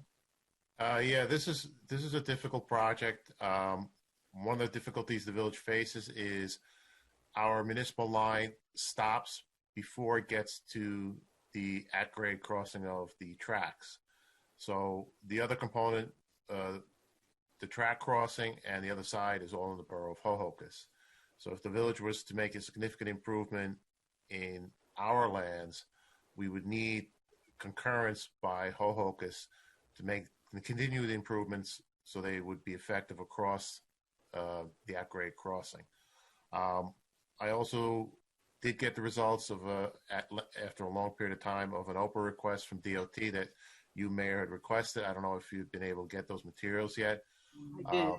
Thank you. Go back about 60, 70 years. They do detail a couple fatal accidents, unfortunately. And my fear is, given some of the observations the train engineers have had, is that we're just one very serious or fatal accident away from DOT just closing the crossing just outright under the matter of safety. Mm-hmm. If the village wants to go forward with improving the roadway, the council would have to allocate funding. Funding initially would have to be for a detailed survey because we have a lot of vertical difference to make up there. There's actually a cliff there. We'd have to see where the adjoining property lines are in case we needed additional land and had to do any land takings. Once the survey work was done, funding would be needed to hire a consultant to do a design work. That process itself, I think, wouldn't give us a design for at least 18 months, 24 months. Construction would be another challenge. There would probably be rock excavation and so forth. Overall cost, I'm thinking we could be easily pushing up in the $4 million range. Pam, you're muted, but I can read your lips. Yeah. Yeah. I think Pam said $4 million. Did you say 4 million or 40 million? 4. I don't want to go to 40 million. That's a real lot of money. Okay. So when that's like the cost to do, what is the preliminary cost just to explore it, Chris? So like the surveying and everything else, do you have I think the surveying probably would be in the ballpark of $12,000 to $15,000 because for the details we need for the design work. The consultant contract to prepare the design, I don't have an estimate on that. Any number I'd give you would be just a guesstimate. Yeah. So I don't know. I just throw it out there. I don't know what to do because, this is obviously a big issue for the people that live there. And the interesting piece of it is there are kids that go up to Orchard from below Maple. So, it's a whole big thing. It's an issue. So I don't know.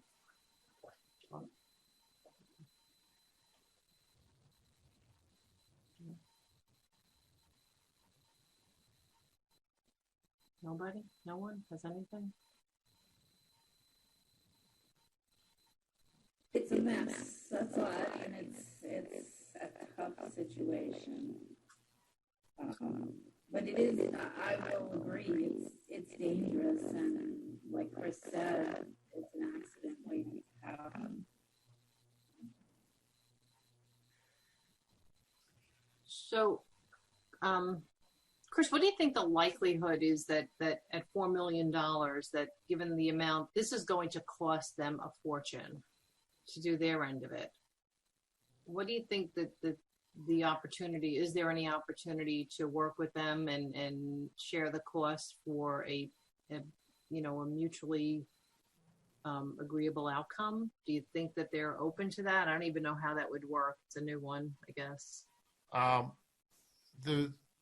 The solutions we've looked at a continuation of the at-grade crossing. We've looked at a flyover bridge. That gets even more problematic because on the Hohoka side, the descent from the upper elevations to cross the tracks are extremely steep and would require a considerable run-out distance. We might not even be able to achieve the kind of slopes of the roadway that they would require. That's a challenge in itself. Again, being an at-grade crossing, if a motorist does something stupid, like they've reported the three-point turns on the tracks, and we have an accident, DOT is well within their rights to close the crossings, and everything that the village will have spent may be for naught. That's a point. If the village goes in the direction of improving the roadway, that they'll be satisfied with it. We can certainly, if the village council wishes to fund this and wants to go in that direction, we can certainly undertake the conversations with DOT and seek their input because we want to coordinate with them. And would there be any state assistance to helping us achieve that? Not under the municipal aid grant that we get for paving. Former Councilman Voigt asked if we could put this project in.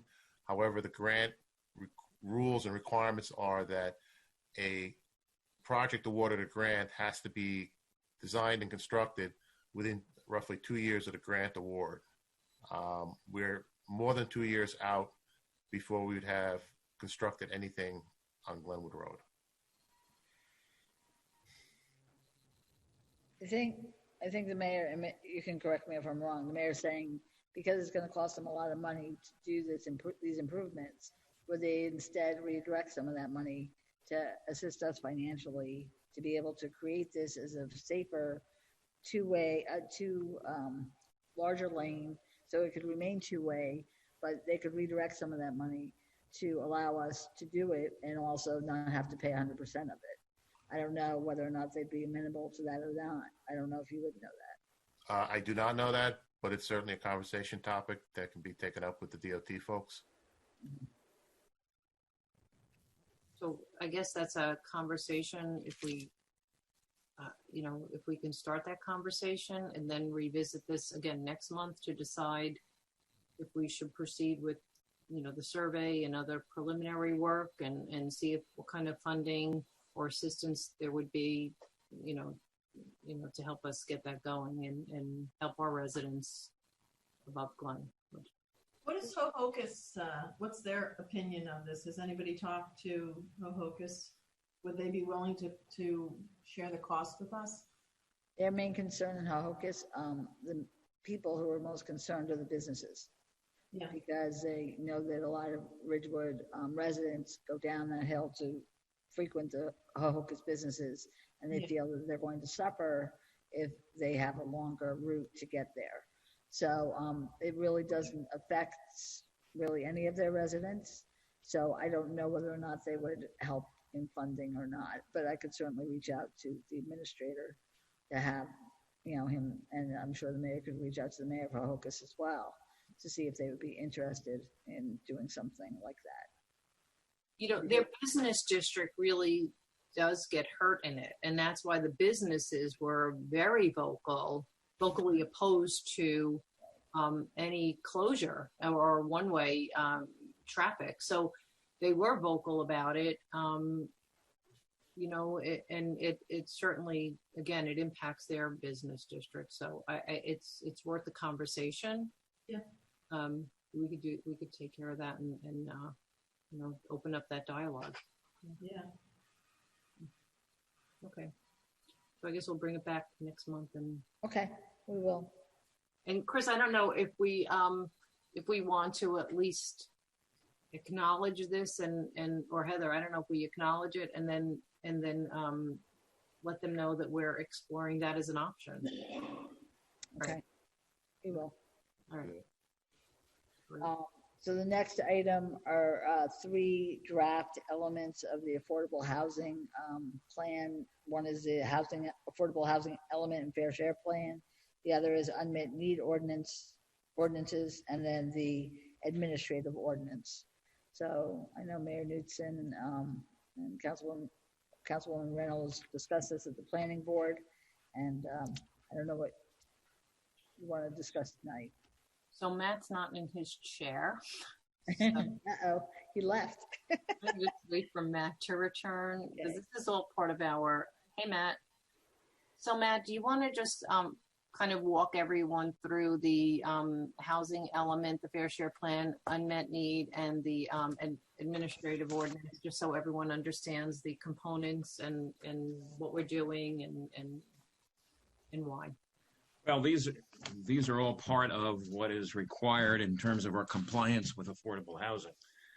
These were vetted, I understand, before the planning board not too long ago, and they were discussed at length there. I wasn't privy to that conversation, but the gross share for affordable housing is basically recognized as the settlement agreement that we had reached with regard to the affordable housing projects and providing for our required unmet need with regard to low and moderate, housing in the town and how we went about it. The court had approved our plan, and we have certain time periods to complete these things. Just from a standpoint of administratively, just so everybody knows, we did have every town was assigned a special master. We had a special master assigned, and he retired in the spring. We now have a new special master. We have been dealing with Beth McManus in terms of getting these items together and getting underway with satisfying the requirements that we have of the settlement agreement. So as you read through this, each one of these different ordinances and drafts has to do with a separate part and a separate issue of our affordable housing element. The first one, which is C3, which is the draft that was prepared for the planning board, reviewed by the planning board, and I think they're sending it over to us now, is the housing element and fair share plan. That in and of itself needs to be updated to a certain extent, but it follows through, gives a history of what Ridgewood has done with regard to maintaining our obligation and maintaining what we always felt was a need in the town for affordable housing. And Ridgewood has been probably one of the more compliant municipalities in the state, particularly back when, early, while COA was still up and running, we had complied. We had an unmet need aspect of a limited amount of 0, I think, for the first 2 rounds. And then with the new round, now that the courts have taken over, our settlement agreement expresses not only the recognition of the 4 developments in our central business district, but also recognizes the future potential development of Valley Hospital property on Linwood Avenue and some other sites along Maple Avenue and Route 17 northbound. So these ordinances that are coming around, once we recognize the fair share plan, there are ordinances that have to go in place to allow for the zoning to be consistent with that. And that's what the additional zoning, that's what the additional ordinances are going to be for the council to consider in the next number of months.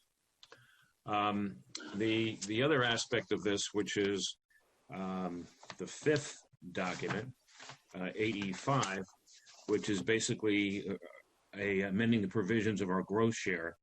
It's more of an administrative recognition of our housing obligation and provides the purposes and procedures of how to go about that. And the requirements that we have to maintain as per the settlement agreement, as per the courts with regard to reporting, maintaining records, reviewing it on a regular basis. The village has hired a group, Piazza Associates, to help us administer our affordable housing requirements. We're getting them on board at this point in time. So these ordinances, and I think everybody should take a strong look at them, should be considered for village review so that we can certainly introduce them in the next at our next public meeting, which is October 14th. And depending upon the agenda for the 7th, it may be that we can answer any questions with regard to these. But with the overall goal of meeting our need to an obligation to provide low and moderate income housing, these get very technical. These will provide the mechanisms for future development in terms of a design that we've laid out in the settlement agreement.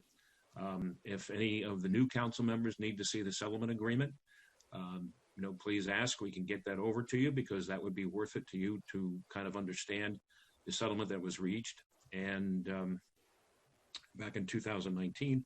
And I think as we go along, we'll be dealing with all those aspects that are in the settlement agreement that we reached with the Fair Share Housing Center and the court approval of that. As we go forward, you got to refer back to that to make sure that we're in compliance with what's required. So, unless anybody has any specific questions right now, I think, overall that's a view of what we're getting into. And there will be a number of ordinances that are going to be dealing with that aspect. And I think, as these developments in the central business district come online, we're going to start dealing with the administration with regard to that. And we'll be talking about making sure that we have that covered as well. So unless anybody has any questions, feel free to ask. Other than that, if you need the settlement agreement for your reference, I'll send that. In fact, why don't I just do this? Why don't I send it around to Pam and Lorraine? If Bernie or Susan or Mike need it, again, we'll send it around to you guys. But that way you can read it and understand it. And that really is the initial document that we worked out to get this underway. So any questions? I think it was a good settlement agreement. I think we had a good outcome. So if there's any questions, does anyone want to review this and add it just to next week's agenda again, just in the event there are any questions? Is that helpful? Or is everybody comfortable with this? I would just suggest it. It can always be pulled if nobody has any questions.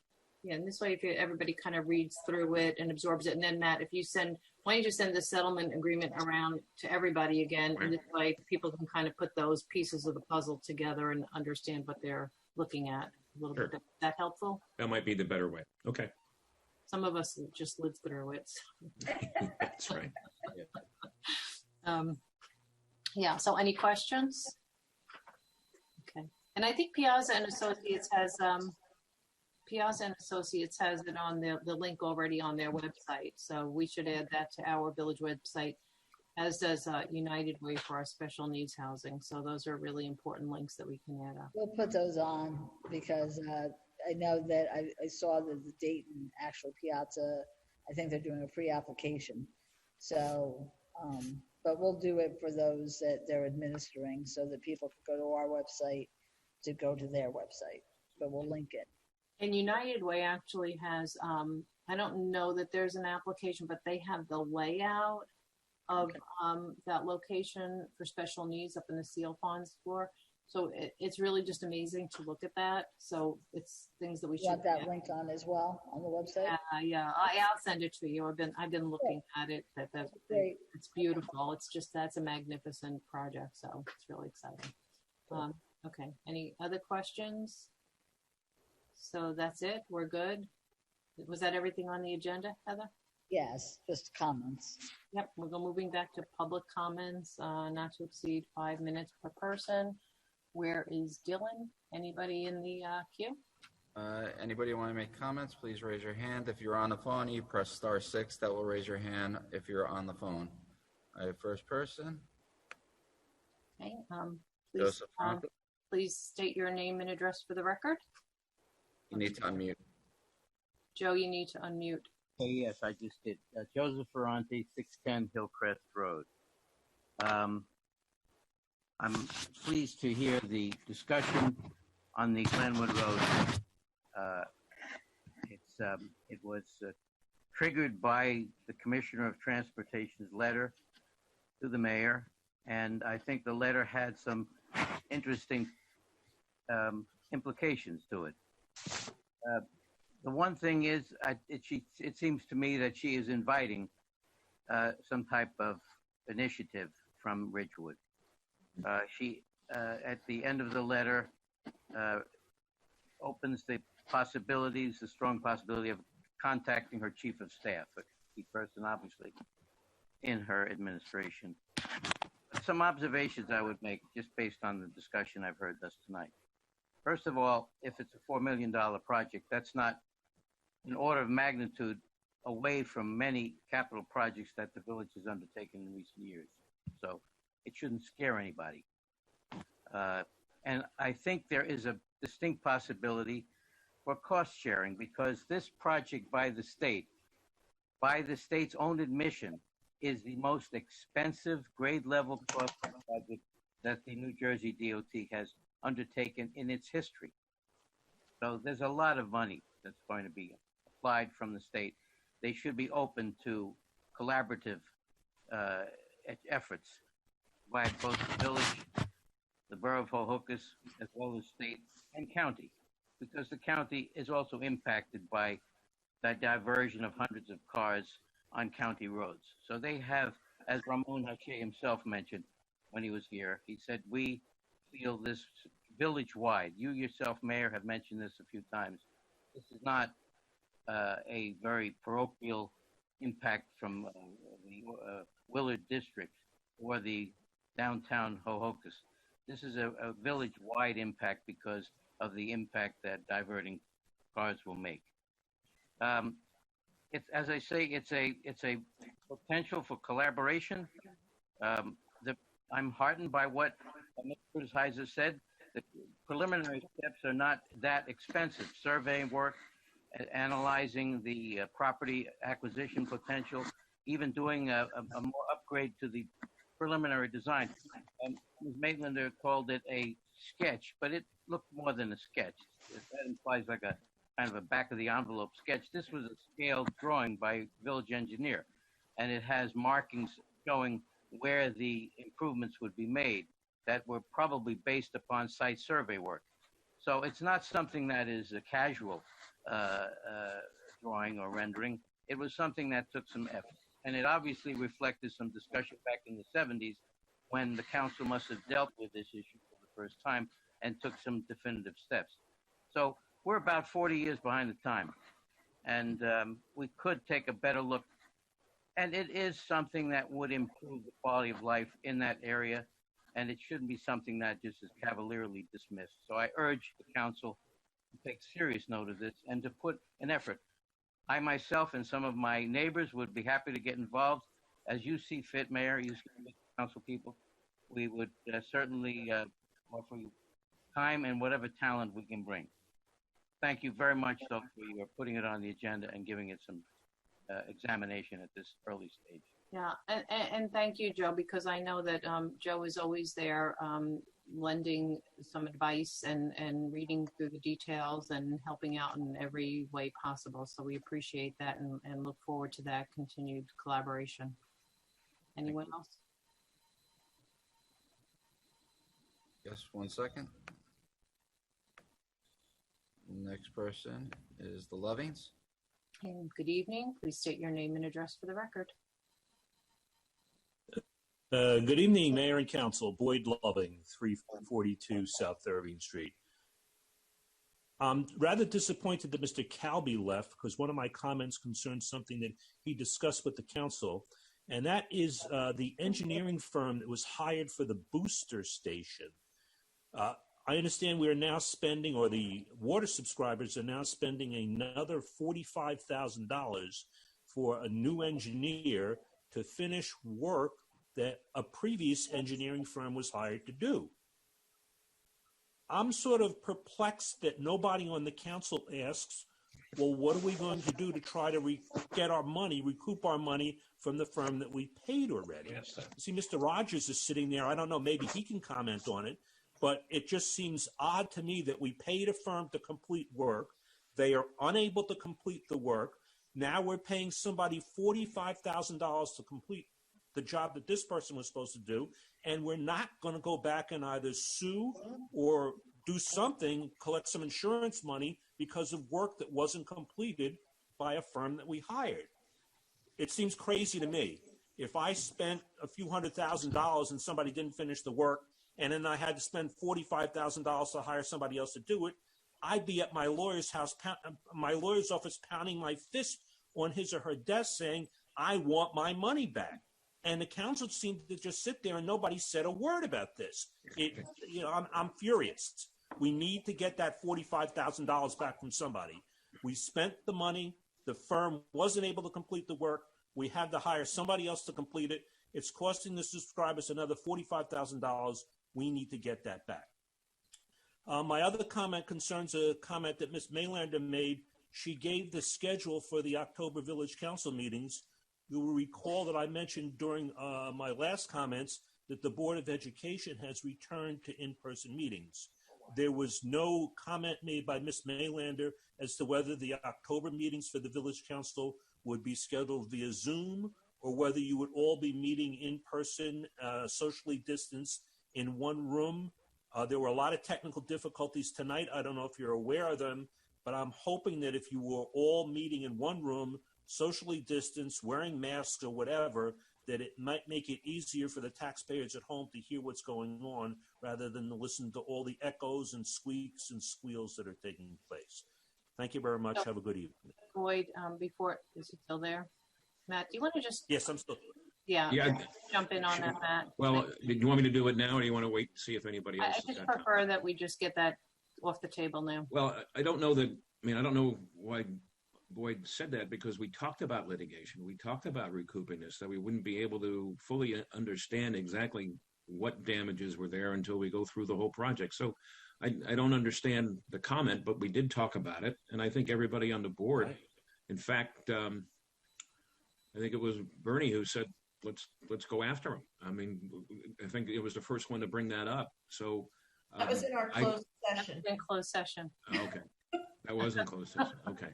All right. So, sorry. Right. Well, I wasn't in the closed session. Let me mute myself for a second. All right. So, Boyd, just sorry about that, Matt. So, Boyd, I'll just say that for Boyd that we have discussed it in closed session, and we are going to take steps to make sure that we're fully compensated for any losses. So. Okay. Thanks, Boyd. Thank you. Okay. Sorry, Bernie. Good, Dylan. All right. I'm showing no other raised hands. We do have one caller calling in. You want me to bring him in? Sure. Want to speak? Oh, I just brought him in again. Hold on. Okay. All right. Okay. Good evening. Please state wait. There you go. Good evening. Please unmute and state your name and address for the record. There's no number on it, Dylan. Hello? Hello? Good evening. Please state your name. Can you hear me? Yes, please state your name and address for the record. This is Warwick Holiday, 374 Evergreen Place. I have a question regarding the $650,000 plus or minus cut in the school budget that Ms. Knudsen and Ms. Walsh announced in a VC meeting following the defeat of the school budget. Could someone tell me where the cuts are coming from? A loyal follower of the mayor, in a Facebook posting referred to the cut as being in perpetuity, whatever that means. In further exchanges on Facebook, I was led to believe, perhaps mistakenly, that the cut was no more than a bookkeeping entry reversing an addition to reserves, which to me is a non-cash charge. Could someone explain where this cut is coming from?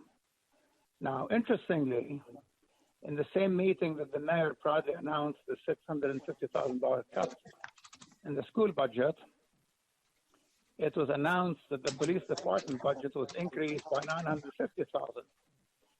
I realize these are different budgets, but the bottom line is that both budgets come from the same pocket, Ridgewood's taxpayers. So are we robbing Peter to pay Paul? One more point. I understand that the village council has voted to appeal the unmitigated defeat of the village at the hands of Judge De La Cruz. Why not let the voters decide on the issue without the mayor doing all she can to tip the scales? Accept the decision gracefully and move on. And as I think about it, one more comment, grab and go versus park and stay. On this issue, I might surprise Ms. Knudsen by saying, I prefer the park and stay, meaning, I'm being We're facetious. both laughing, Warwick. I'm sorry. We're both finding a chuckle in that. I'm being facetious, I should admit. Meaning, I would love, I'd love a CFO in whom I have the greatest confidence to come up with a scenario as to what it would mean to the village if we are to ban parking, just eliminate parking for a year. How will the garage, the Senate garage, be funded? See, the downtown, the central business district is on life support. I mean, it's crazy. And now with the cold weather, the restaurants will really suffer. Let us see what happens over the next year with COVID. Let's see what happens next year with the apartments.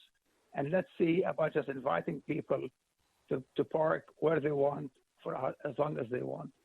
I know in old candor, I park illegally every time I go to town and country because I can't find a convenient place to park.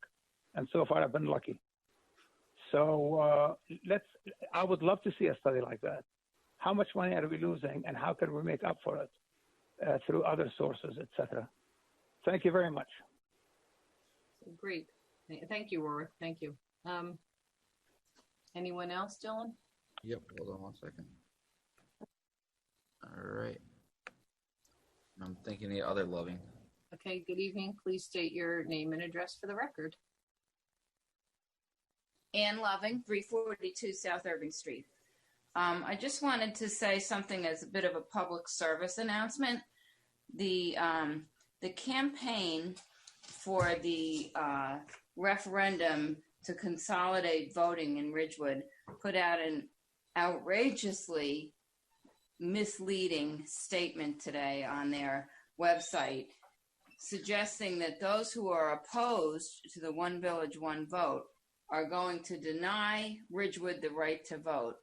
And I want to make it clear to everybody in the listening area that if that referendum passes, residents will lose their right to vote on Board of Ed budget proposals 99% of the time. 0% of the population will be able to vote on budget proposals if the elections are moved to November. 100% of the population can vote on them while they are in April. So certainly those who oppose One Village, One Vote are not trying to deny Ridgewood the right to vote. They are trying to save the right to vote. Thank you. Thank you. Okay. So anyone else, Dylan?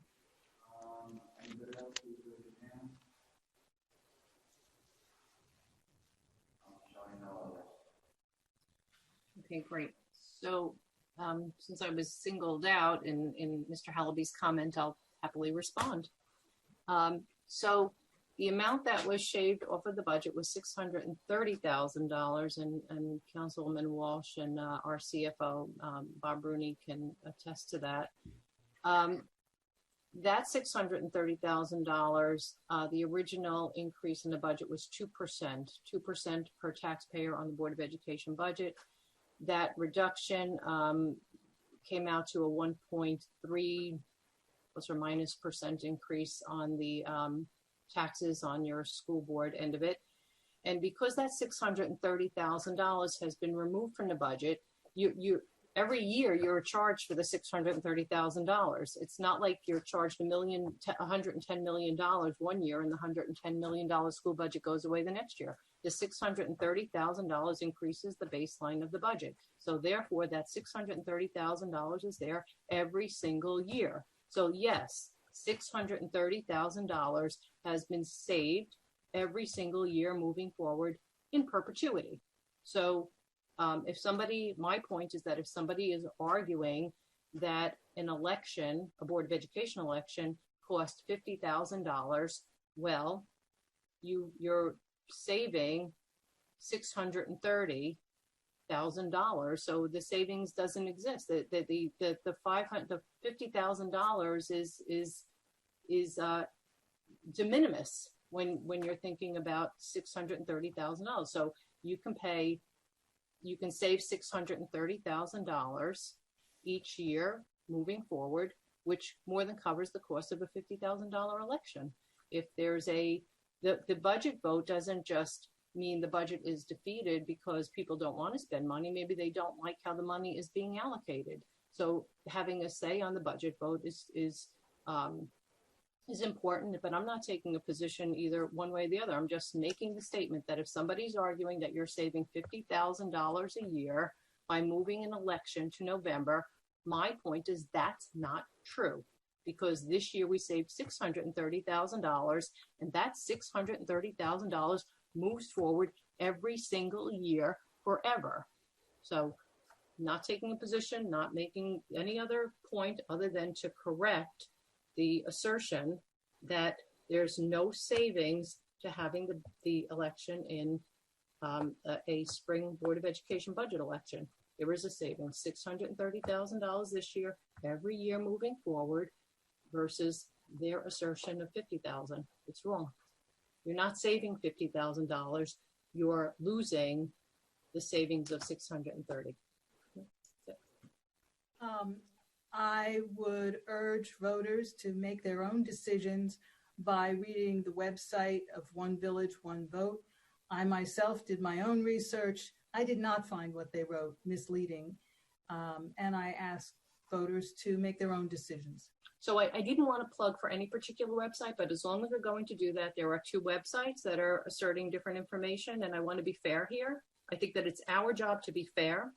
So there is keepourvote.com and onevillageonevote.com. So we're not plugging for any particular side. People can stay home and not vote. They can vote. They can do whatever they want. They can do their research. But Pam, we are not here plugging for any one particular side or any one particular website or any one particular advocacy group. So there are two websites telling two sides of the story.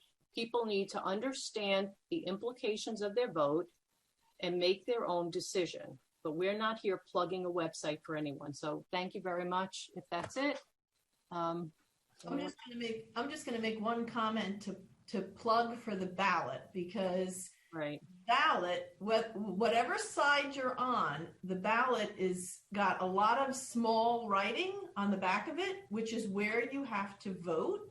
So make sure you flip the ballot and actually vote yes or no, because if you hand your ballot back in and forget to answer the question one way or the other, I mean, however you're going to vote on it, we want to make sure we get an accurate representation of how people feel. So make sure when you get your ballot, you vote for whoever you're going to vote for in the presidential and the congressional and every other election that's going on.